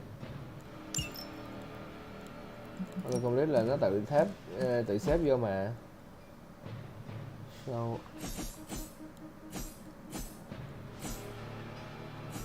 hero đấy? Không hiểu lắm. Không muốn giỡn người ta.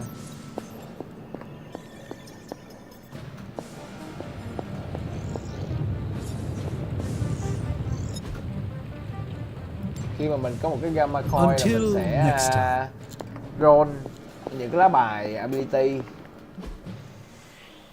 Nhưng mà để nó nói là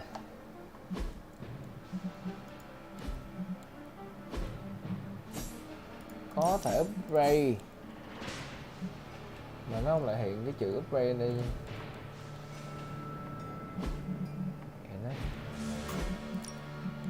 Tôi hơi rối nhỉ.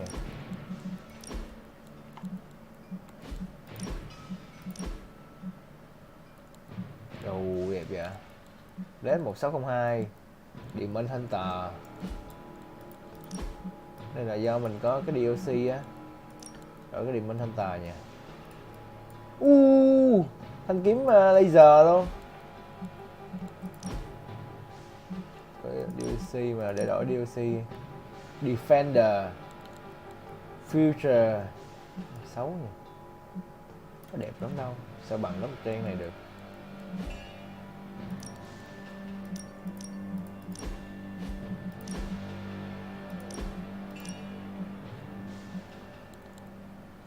Cái này đẹp hơn chứ.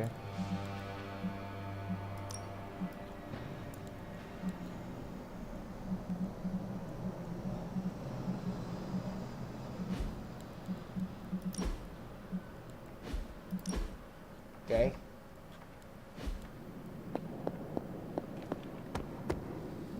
Bây giờ sẽ đi nói chuyện với thằng Blade.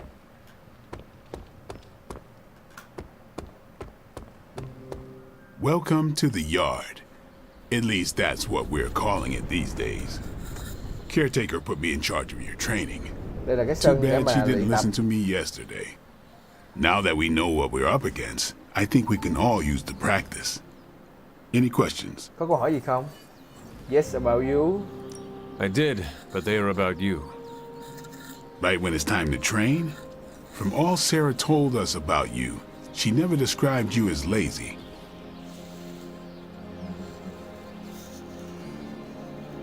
Everyone loves you when you are dead.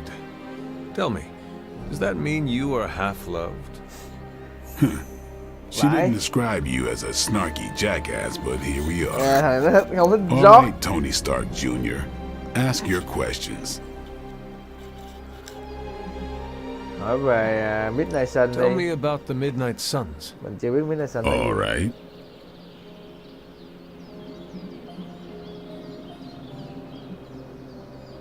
Timmy. Do you have any thoughts on the team as a whole? I think we're the only ones aware of the danger Lilith poses to this world. And I think we're pretty green, but enough training will get us through it. Speaking of training, we doing this, or are we gonna keep wasting daylight? Okay. I am ready to train. Finally.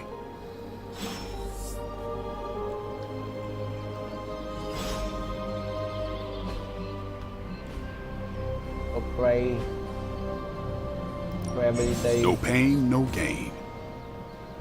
Mình có hai cái ability got something for everyone. Một cái mới mạnh hơn.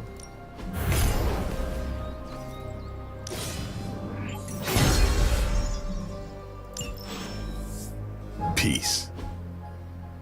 Rồi. Do your thing. Xong rồi mình nói chuyện với Captain Marvel. Like the way you move out there, Hunter. Guess Dr. Strange picked the right supernatural demon hunter to resurrect. I'm Carol Danvers, but you can call me Captain Marvel. Kidding, Carol's fine. Just thought I'd throw a bone to the Avengers PR team. Not gonna lie, going a few rounds in Vampire Guy's Magic Thunderdome sounds like fun, but we've got bigger fish to fry. Well, not so much fish as that ginormous invulnerable sewer monster that swallowed the Sanctum.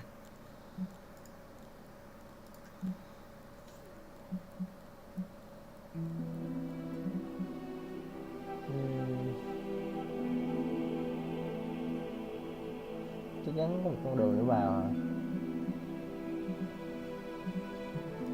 Every lock has its key. True, if only a man-eating alien demon monster hadn't eaten ours. But that got me thinking. Strange, Caretaker, and the rest of the funky bunch can try and magic their way through that shield all they want. If my time as a pilot taught me one thing, it's that sometimes you've got to find a workaround. As in Hydra, they've got to know the way inside. Steve's always said they aren't much for talking. But then again, I'm told I can be rather persuasive when I need to be.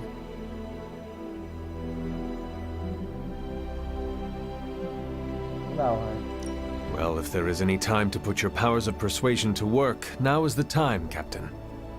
Trust me, Hunter, I'm looking forward to it. Hydra's been a thorn in me and Steve's asses for years. Can't wait to remove them for good. Find me in the war room when you're finished here. There's a few things we should discuss. Oh, and Hunter? Welcome back from the dead.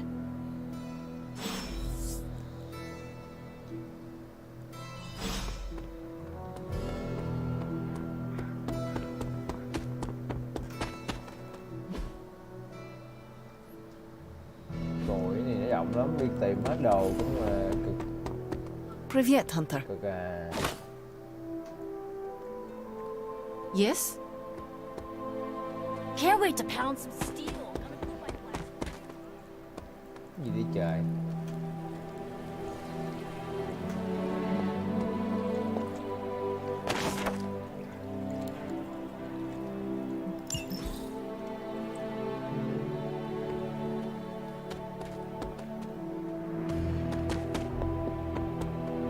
Well, hello there. Sao lúc Trang chạy ở đây ngồi rồi? Mới thấy ở trong cái lò rèn. What's up? Can I ask about you? I guess.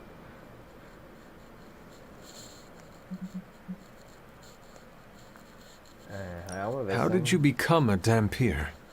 You say that like I had a choice. I was born this way. How is that possible? A vampire bit my mother. Problem was, I was still in the womb. I'm lucky I was even born. Don't know if that's how it always is, but that's the way it went down for me. Sau đó truyền đến ông này, nó nắm một nửa người, nửa ma cà rồng. How long have you been around? I don't exactly know. I think of myself as mid-20s maybe. I lost a lot of time. Much of the last century was a blur. I have occasional memories, almost like coming up for air before being yanked back down into the depths. What happened? I killed a lot of vampires. I hadn't lost my mind exactly, but I got into a rhythm and never stopped. Never had a reason to stop. Not until I met Caretaker. And then she gave me a reason to stop. Bà ta đã cho tôi cơ hội để mà cho tôi lý do để mà dừng lại. What brought you to the Abbey? Caretaker. About 10 years ago, she brought me back to the real world. Gave me a place to stay until I came back to myself. Did she ever say why? She said she thought I'd be able to kill more vampires if I was acting on more than just instinct. But I know it was more than that. She gave me safe haven here at the Abbey, something I'd never known.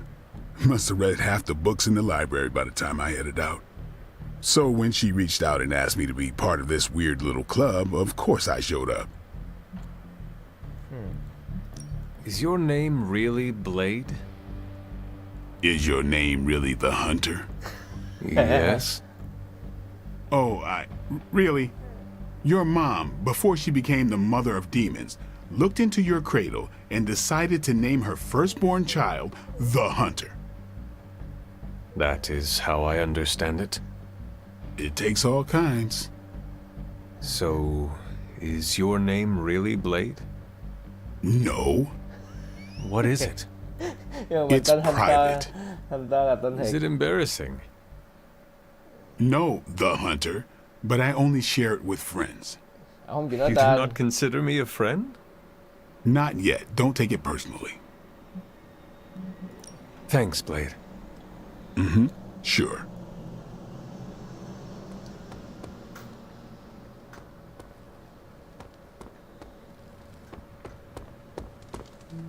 War room là cái phòng dưới này.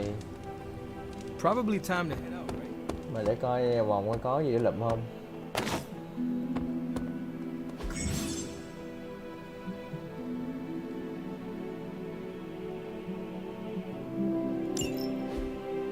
Ủa remove painting nó là gì ta?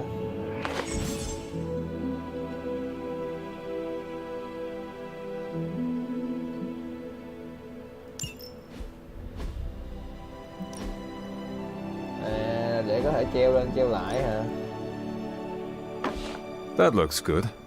Thì tháo xuống cái gắn lên cái mất 50 tiền. Nothing is certain these days, but these readings are too distinct to ignore. The gamma signature is... Sorry, Bruce, we lost you. Did you say gamma? Yes, Hang on a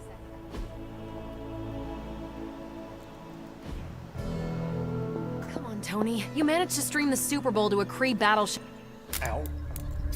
The gamma signature is completely inverted. The daughter nuclei are being reabsorbed into the parent nuclei, which is impossible. If the gamma signature from the sanctum is really that unique, Bruce, then couldn't we just... Sorry, still working on a few gremlins in the system. Try sunlight, and whatever you do, avoid water. Wait, you're being serious?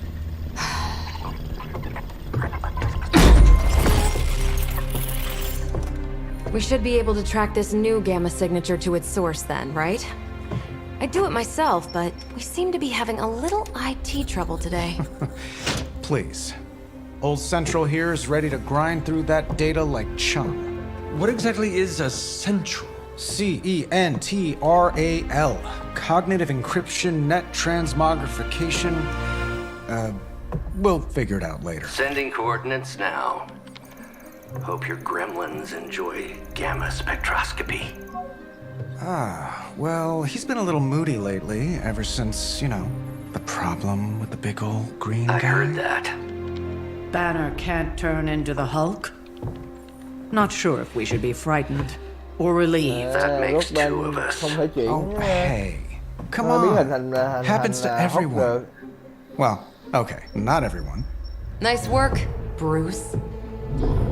I know that place.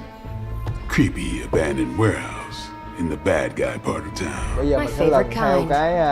Anybody up for paying it a visit?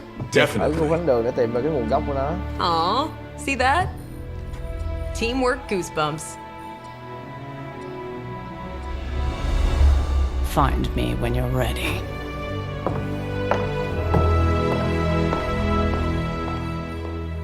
Ready rồi, đi thôi. Multi-million-dollar piece of experimental technology. Đi thôi.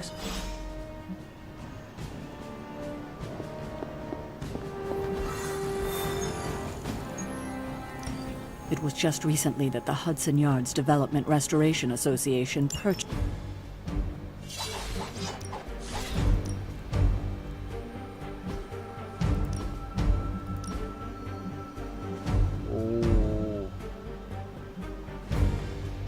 Novel đẹp hơn nè, để cái tóc nhìn đẹp hơn nè.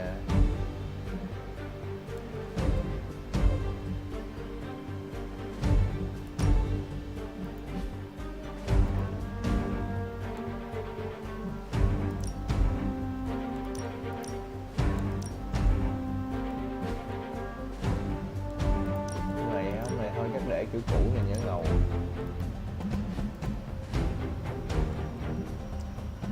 Ok, lên đường.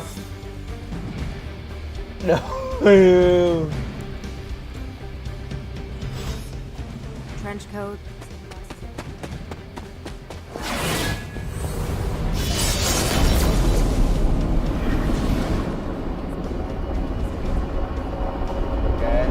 Lên đường. Gamma signatures and unstable isotopes aren't really in my wheelhouse, so we'll be patching Dr. Banner through from Avengers.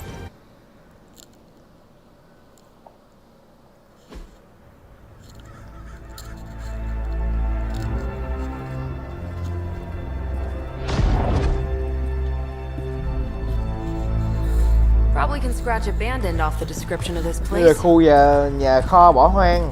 You seeing this, Bruce? Getting all sorts of weird down there. Johann Fenhoff. That hack. I heard he was dead. Well, hoped is perhaps the more accurate description. Calls himself Faustus now. Dr. Faustus. Hydra's resident mad scientist. Not just Hydra's. Lilith's. That's magic coming from those crates. I can feel it. Yeah? Có How cả about sức mạnh gamma của Lilith. radiation? You feeling that too? Because that's some Đó pretty là phóng xạ evil looking gamma hydrotech trong down cái there. khối cầu đó. Gamma and magic. Vừa gamma vừa magic. I need you to use your science brain on this one, Bruce. We need to approach this situation carefully. Combining those energies is an explosive proposition at best. Think scalpel, not hammer. Stealth, not strength. Yeah, I don't do stealth. Kill them. Đã có đứng chơi làm siêu nhưng mà cuối cùng Carol chơi là đánh nhau đi.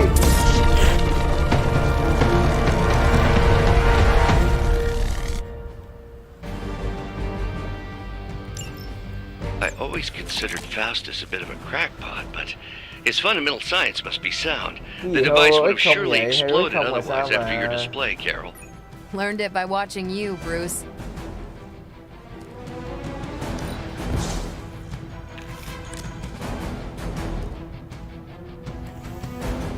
Không có chịu đánh gì hết trời.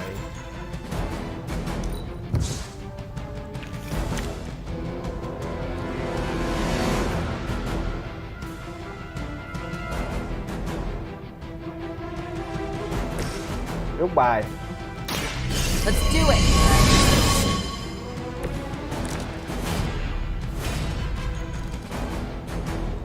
Knockback.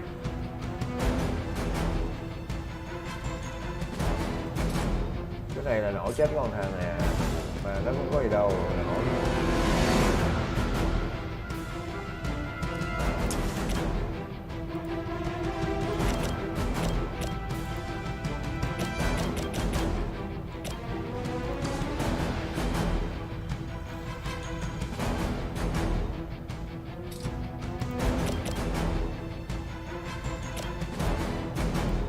Here we go.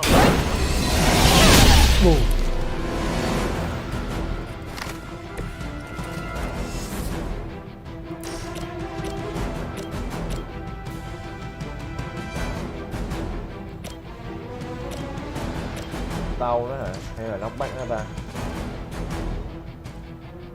Không đủ điểm với knockback. Quyết 6 đam cũng không chết được. Quyết là mình sẽ được hồi lại một cái ability mà.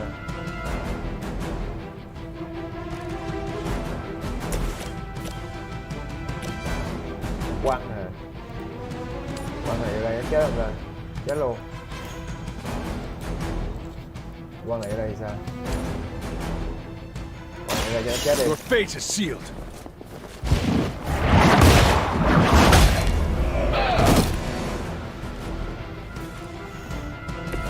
Blade told me to mention your mother.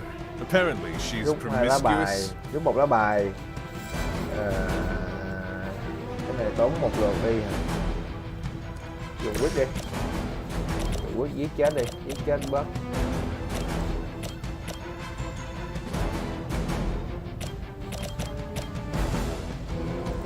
Let's do this. Để dành cái thằng nổ lại để mà lát xài. Sau nữa. Sau nữa. Sau nữa. Ủa thâu cái lại chết bà nó rồi. Thâu chúng ta lóc. Đúng rồi. Get ready. Exactly what I needed.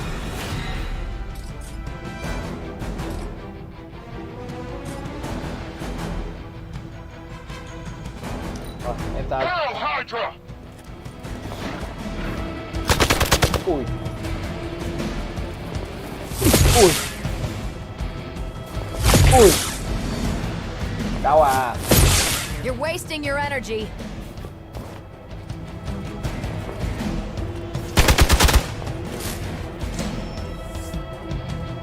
Hostile reinforcements inbound.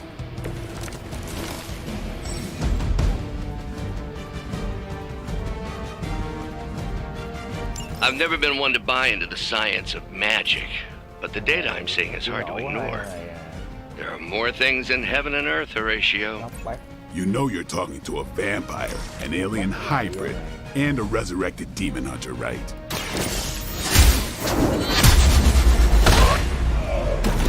Xong rồi cho Carol bắn này. I feel stronger already. Nóc bát nè.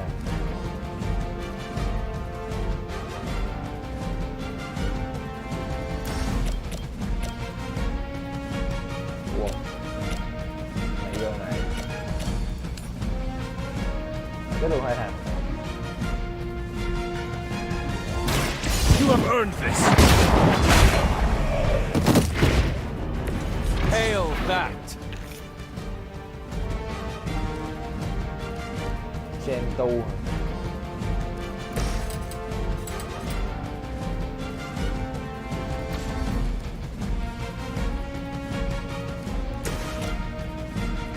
Nó bác là gì ta? Thằng này nó yếu quá nổi là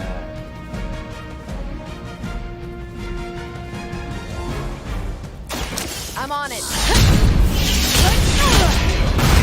Boom. Never seen that before.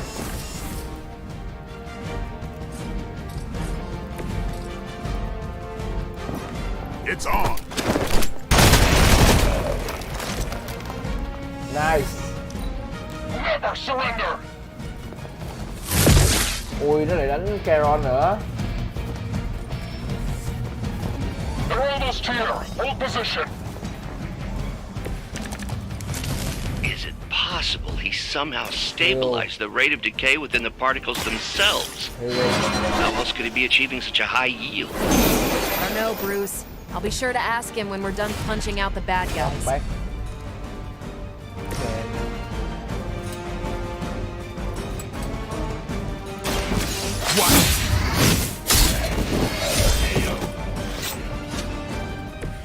That was something.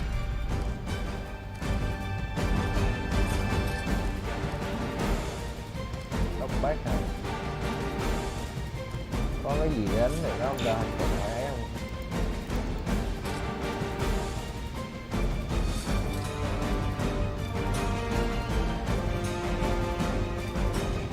Đánh nó thôi. Is that all? I saw a move like that once, centuries ago. Cái đòn của Captain Marvel là sẽ tăng 5 giáp. Vừa khiêu khích bây giờ tăng 5 giáp.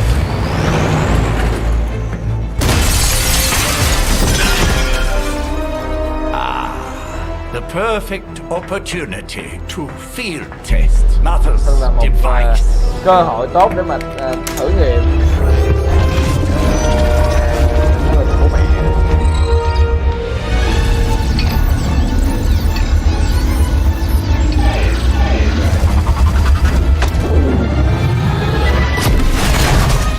Watch out!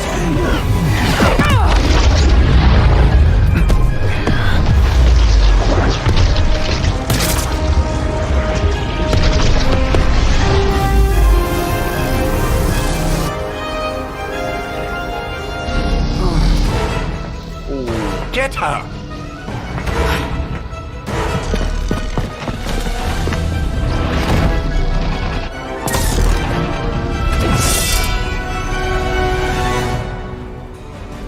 Bây giờ bả hơi bị mạnh rồi đó.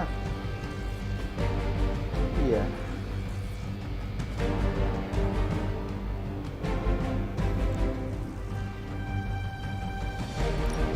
For the record, Bruce, I did not smash that thing.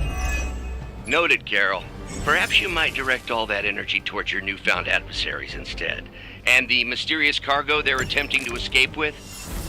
Everybody wants a piece of the Daywalker.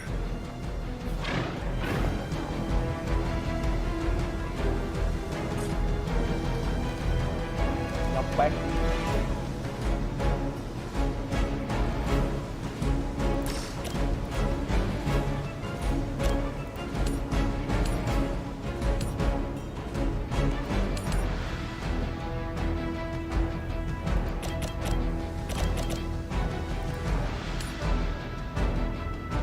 Rồi giết được 2 thằng mắc gì phải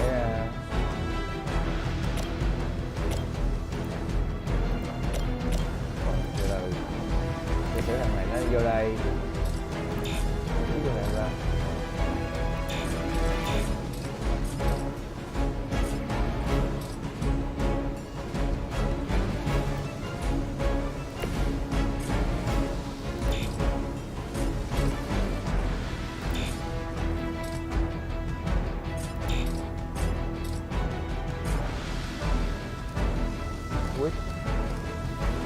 Tắt ngóc bát. Mình sẽ ngóc bát này đi.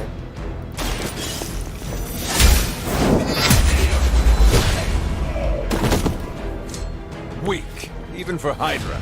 Thứ hai là cái đòn quyết này là cái đòn sẽ hồi lại một. You are lucky to still be breathing. Xài để hồi lại một lượt. Xài cái kia này để Should get the blood pumping. Chen tu vẫn phải chém 2 hit. Máu.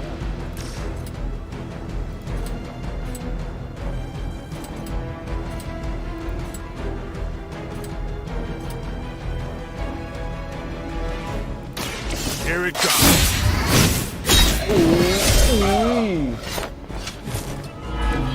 And I thought Man-Thing was ugly. Get some. Mình có thể di chuyển qua đây được không ta?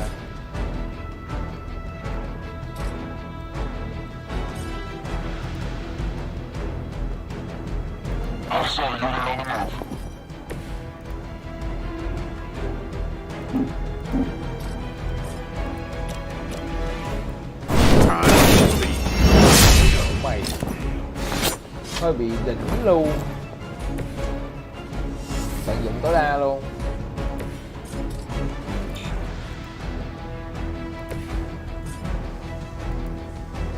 Đây, hết lượt. Forever in service.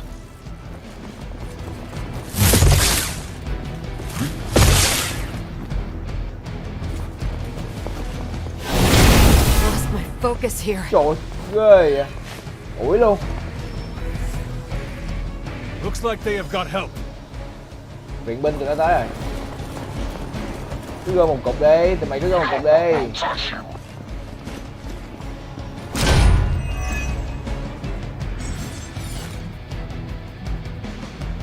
Đứa nào mà bị choáng sẽ không thể hành động.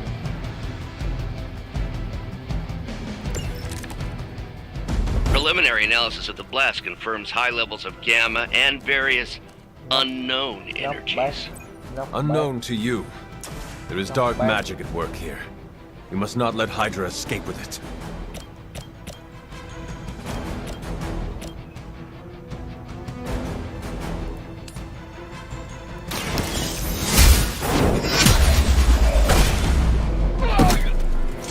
Is that truly your best?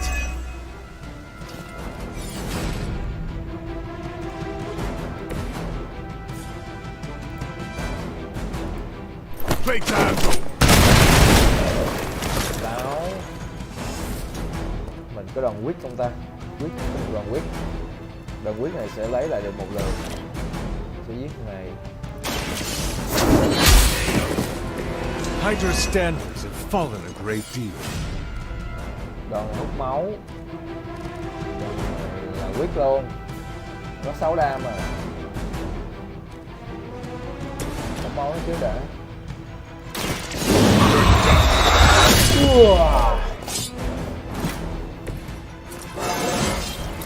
Feeling strong today. mình sẽ tiếp tục cái này. Ngoài Leave some for the rest of us. con cái nào đánh không ta? Đi đây. Kết thúc cơn.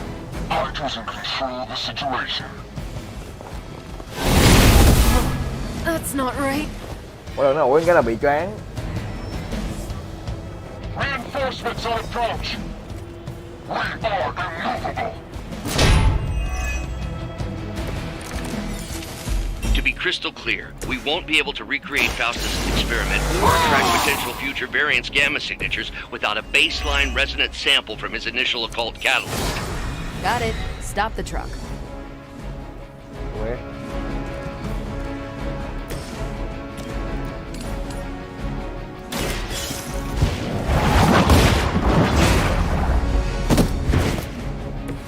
Hail that!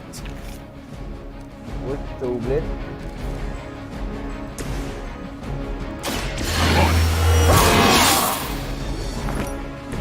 I'll put this to good use. They're mine.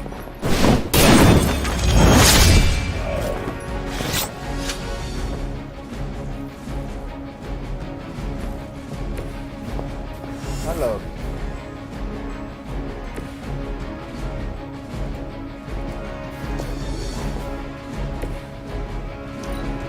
The battlefield is ours. Can't do much here. Nó đồ nó quýnh Captain Marvel, nó quýnh thằng này. Awaiting reinforcements. We stand with the mother.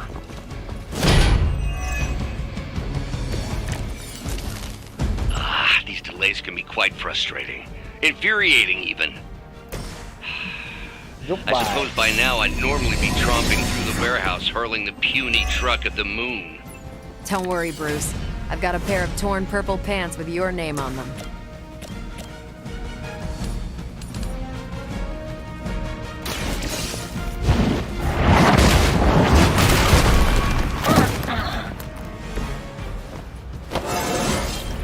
I feel more like myself every day. Mất rồi tất cả này kìa.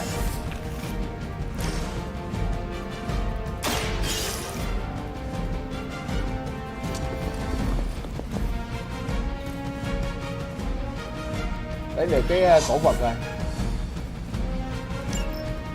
One less thing to worry about. Approximately 16,342 more to go.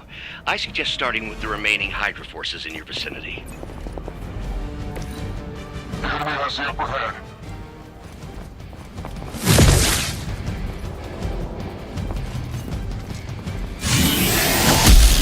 I cannot seem to focus.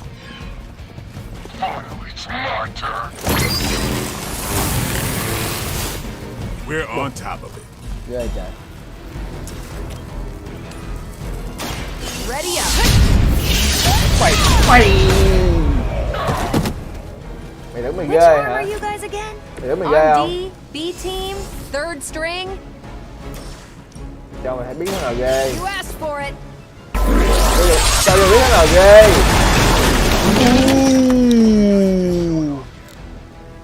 We've done it.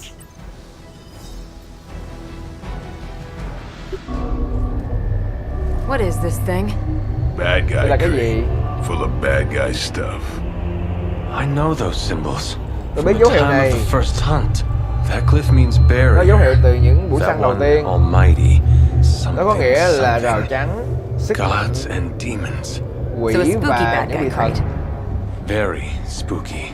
Designed to contain powerful Một cái magic. thiết kế Be chứa đầy đủ careful. sức mạnh ma thuật. Got it. Don't cross the streams. Never do. How about we get this thing back to the Abbey and see for ourselves?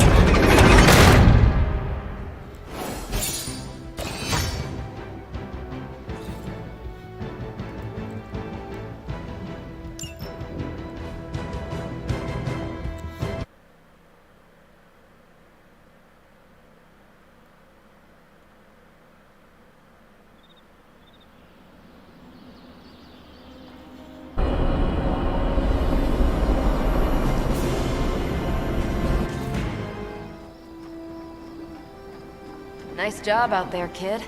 I mean, I didn't get Hydra bombed until my 10th run with the Avengers. Kid, you do know that I'm a good 3 centuries older than you, right? Then you've got a lot of catching up to do. Okay, Abbey tournament tonight. Sure about that? Last one got a little heated. The eternal spirits of vengeance take technical fouls very seriously, especially in the fourth quarter. Forget it. Tonight is movie night.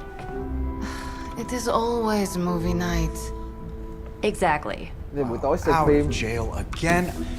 Who made this game? Wilson Fisk? Well, if parking is free, clearly no one from Manhattan. Ủa chơi cờ You tỷ know phú what they kìa. say? All work and no play is how we ended up with Ultron. Làm mà không chơi là sẽ trở thành Ultron. You should hang out. I should rest. Đừng nên đi nghỉ. Another time. Để lúc khác nha. Trời ơi, vô chơi đi.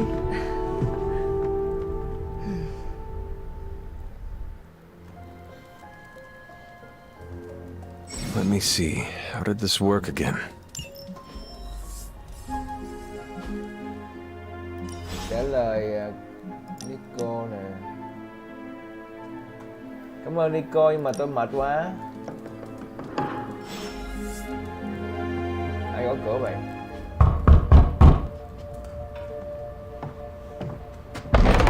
Good. You answered. Getting hard to keep finding ways to say open door around here. And despite what Robbie says, I don't think the staff of One speaks High Elven.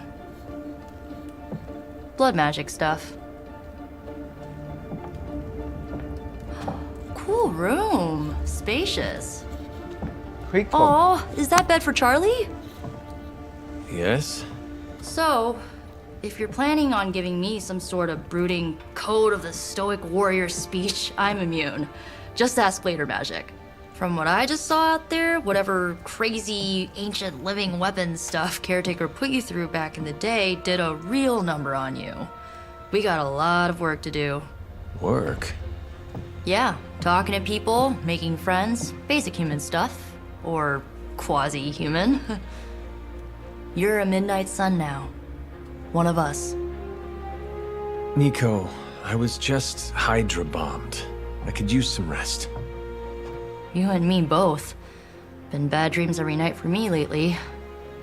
I, keep seeing Wanda. She... Tại sao Nico lại mơ thấy Wanda nhỉ? I will meet you outside. Tôi sẽ gặp cô ở ngoài. Yes! I'll go nuke us some popcorn and you pick out a movie. Oh, and it may just be the two of us.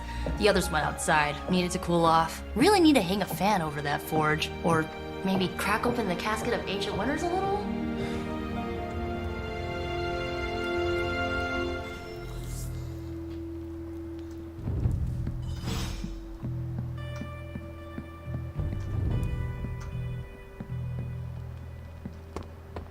So Dr. Faustus tried to drop... Something tells me you don't have a favorite movie. Well, we can start you out with one of my favorites. Okay, watching movie.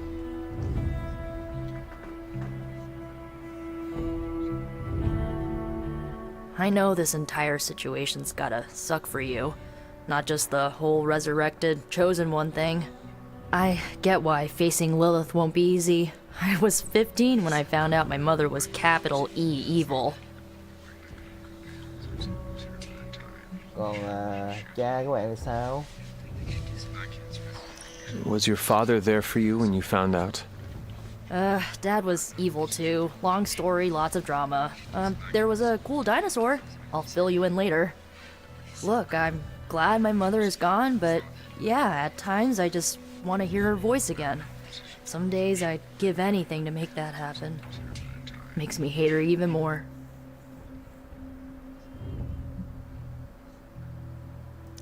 I did not realize you carried such pain. I just learned to bury it. You think I can afford a therapist on a superhero salary? I'm kidding. We don't get paid for this. Parents, you missed out on decades of good movies. It's my solemn duty to fill this knowledge gap with the best examples I can provide. So, the first thing you need to know, the glowing briefcase is a metaphor.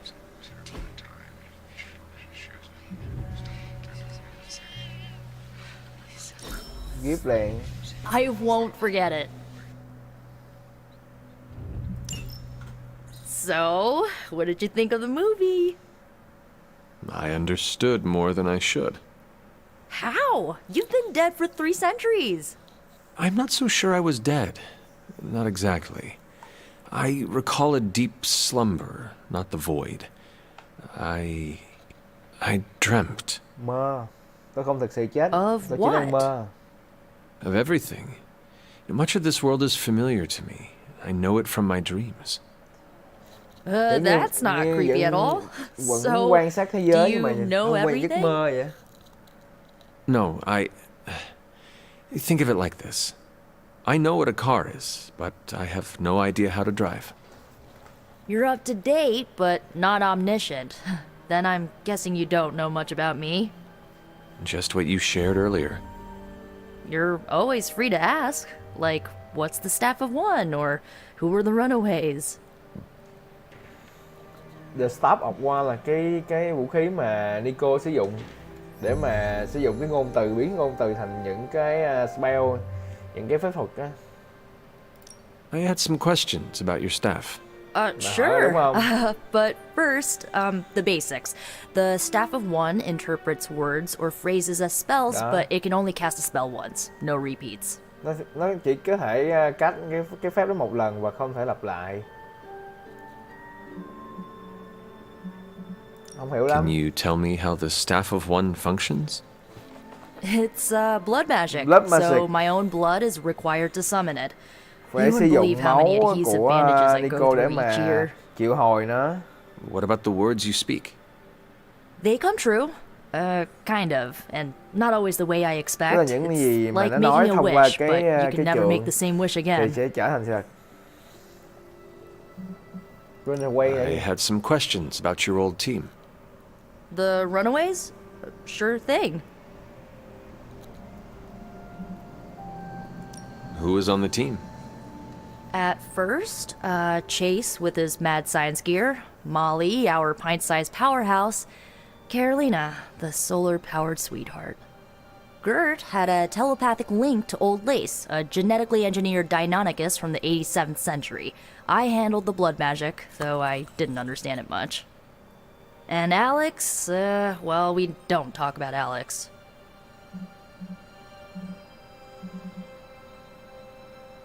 Okay. I should get going. Good timing. Looks like Caretaker wants to speak with you, and wow, I should get to bed. Time flies when you're hanging out. I'm glad to see you using your free time productively. Lilith is no less aggressive now than she was 300 years ago. If anything, she's become even more brazen with age. Hopefully, it's just desperation on her part.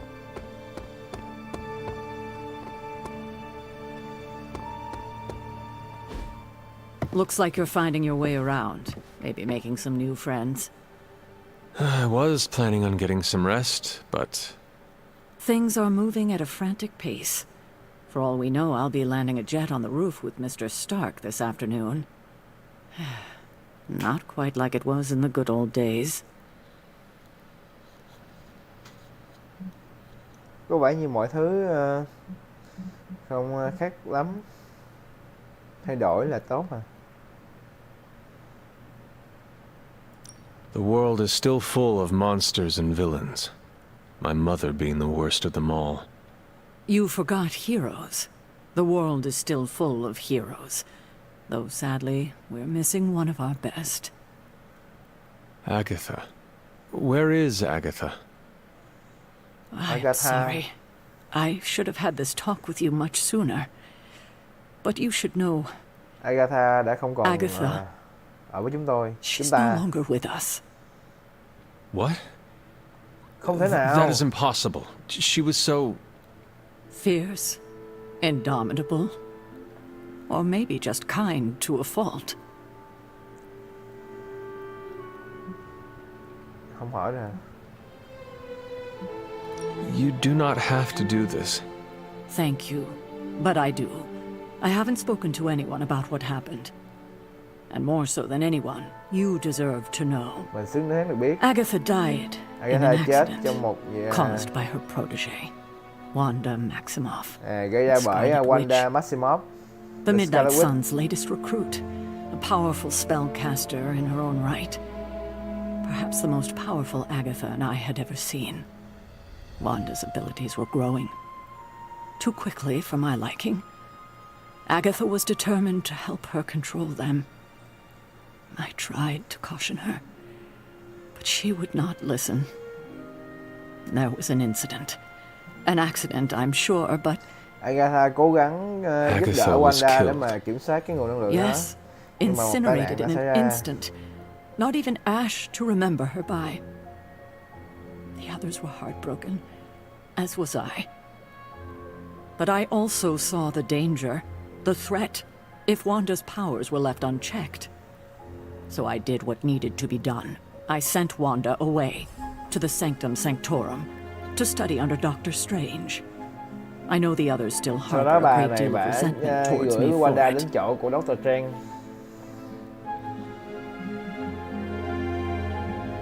Chỗ nào đây? Ủa, cái màu trắng với màu này là gì ta?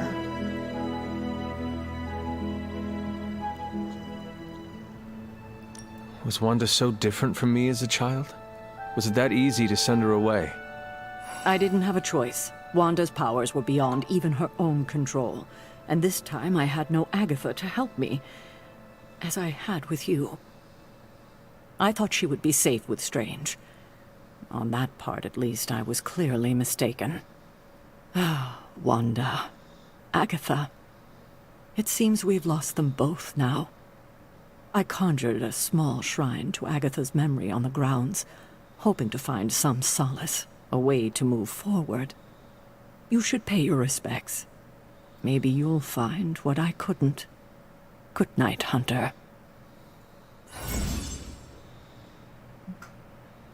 Mình có thể theo cái con đường ánh sáng hoặc là bóng tối thông qua những cái lựa chọn trong Mabay hoặc là những cái ability sử dụng trong combat. Tức là mình càng đi xuống cái con đường đó thì mình càng cái năng lực mạnh hơn. Đó, kiểu như theo pháp sư bóng tối hả? Theo Charlie đi đến cái tượng của Agatha, đền thờ của Agatha.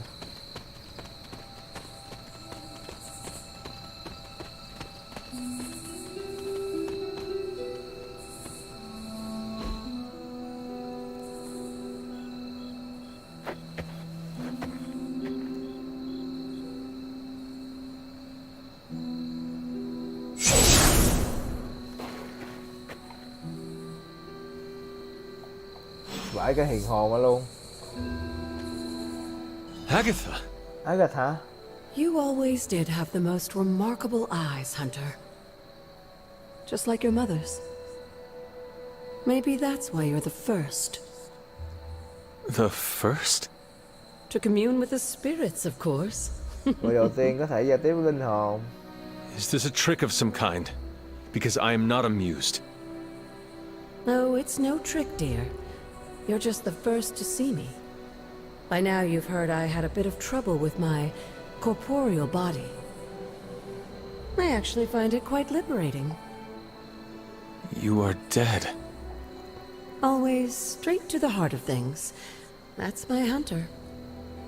You seem strangely at ease about this whole thing. After 1,000 years of living, you learn to take things in stride. Even death. And what have you been doing all this time? Meet me by the cave just over there. You know the one.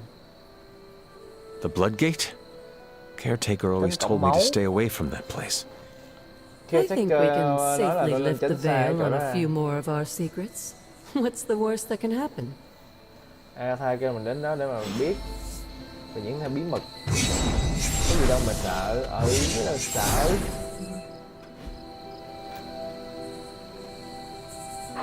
What you doing, Charlie?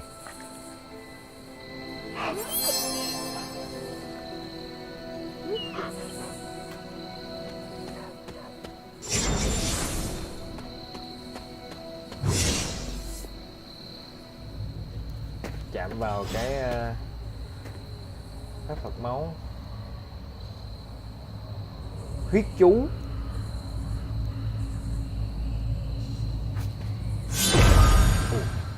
Ghê. This ominous-looking portal is known as a blood gate, and you're the only one among us who can pass through it. Bloodgate? Caretaker's handiwork? Yes, Sarah got a little overprotective after the accident with Wanda. It's become something of a habit for her. I have noticed that. What lies beyond is meant for you as much as it ever was for her. Assuming you're up to the challenge, that is. You know I am. I do. But it's always polite to ask. That is something.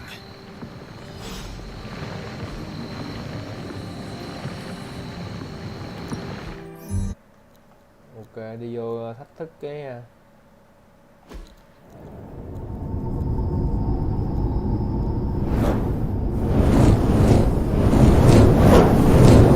You were expecting, is it? There was a time when the blood stood within these celestial halls to prove their worth. This particular arena belongs to a goddess who often favored Sarah, Ashtur. Sarah, caretaker, was here? Nothing ever comes easy, dear. The Elder Gods felt their descendants needed to earn their blessings, which is why they created these trials to begin with. Trials? I should have. This entire realm exists for that purpose. Trial by combat, with no chance of outside interference. Yes, but I may have found a loophole they never considered. Why don't you try summoning your four-legged friend?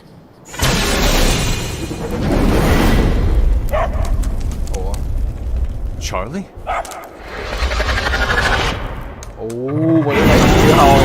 Charlie. The old gods are responsible for a great many creations, including your faithful companion. I think even they tend to forget that. Good luck, dear.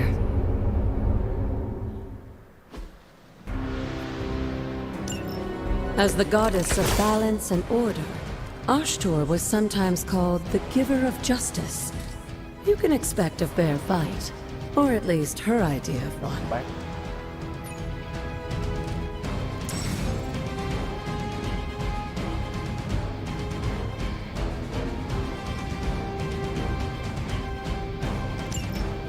Còn ghê vậy.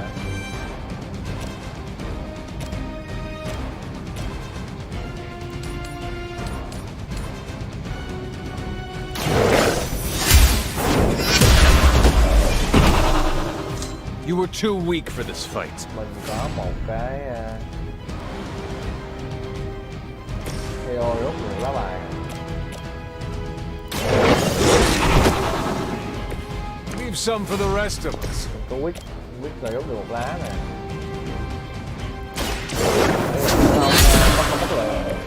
Your mother abandons you.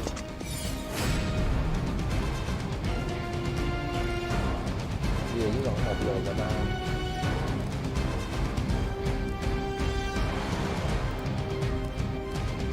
Rút một cái là nó chết gì đâu. You have earned this.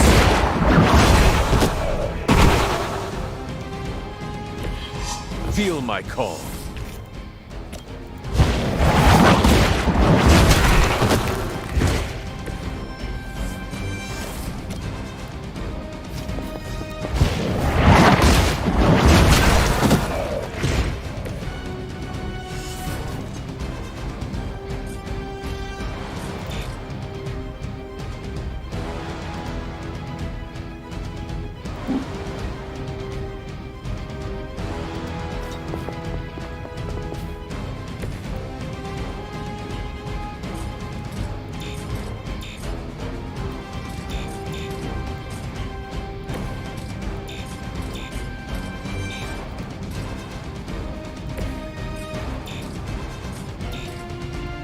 không được ta?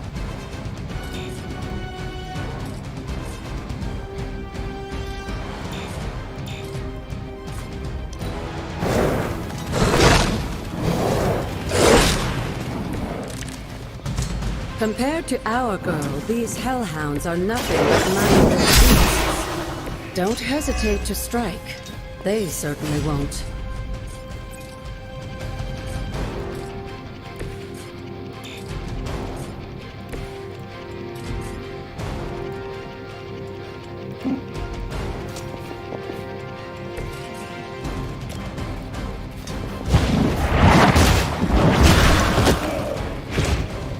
Good girl, Charlie. Oh, and you too, Hunter. You finished this trial, but don't worry. The other gods are waiting. Vậy là xong chưa? Ở kênh là vị thần khác còn đang chờ đợi.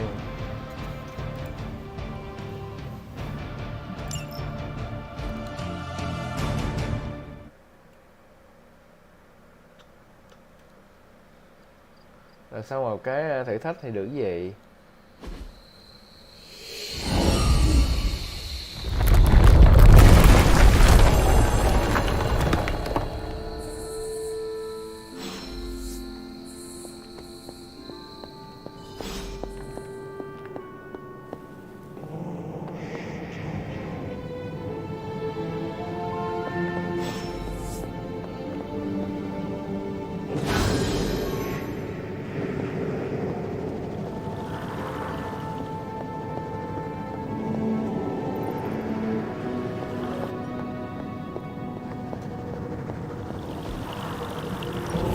Looks like it belongs here.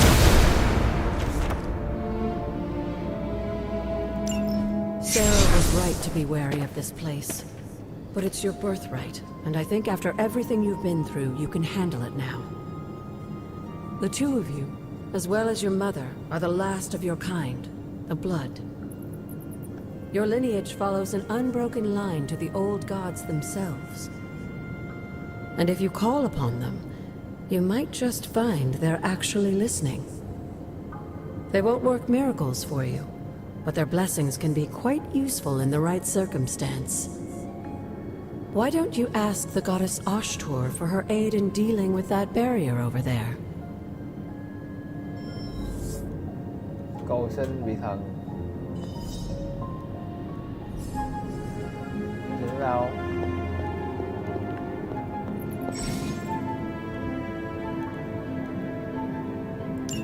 Sử dụng spacebar để mà để nó sức mạnh. Noble Ashtur guides my hand.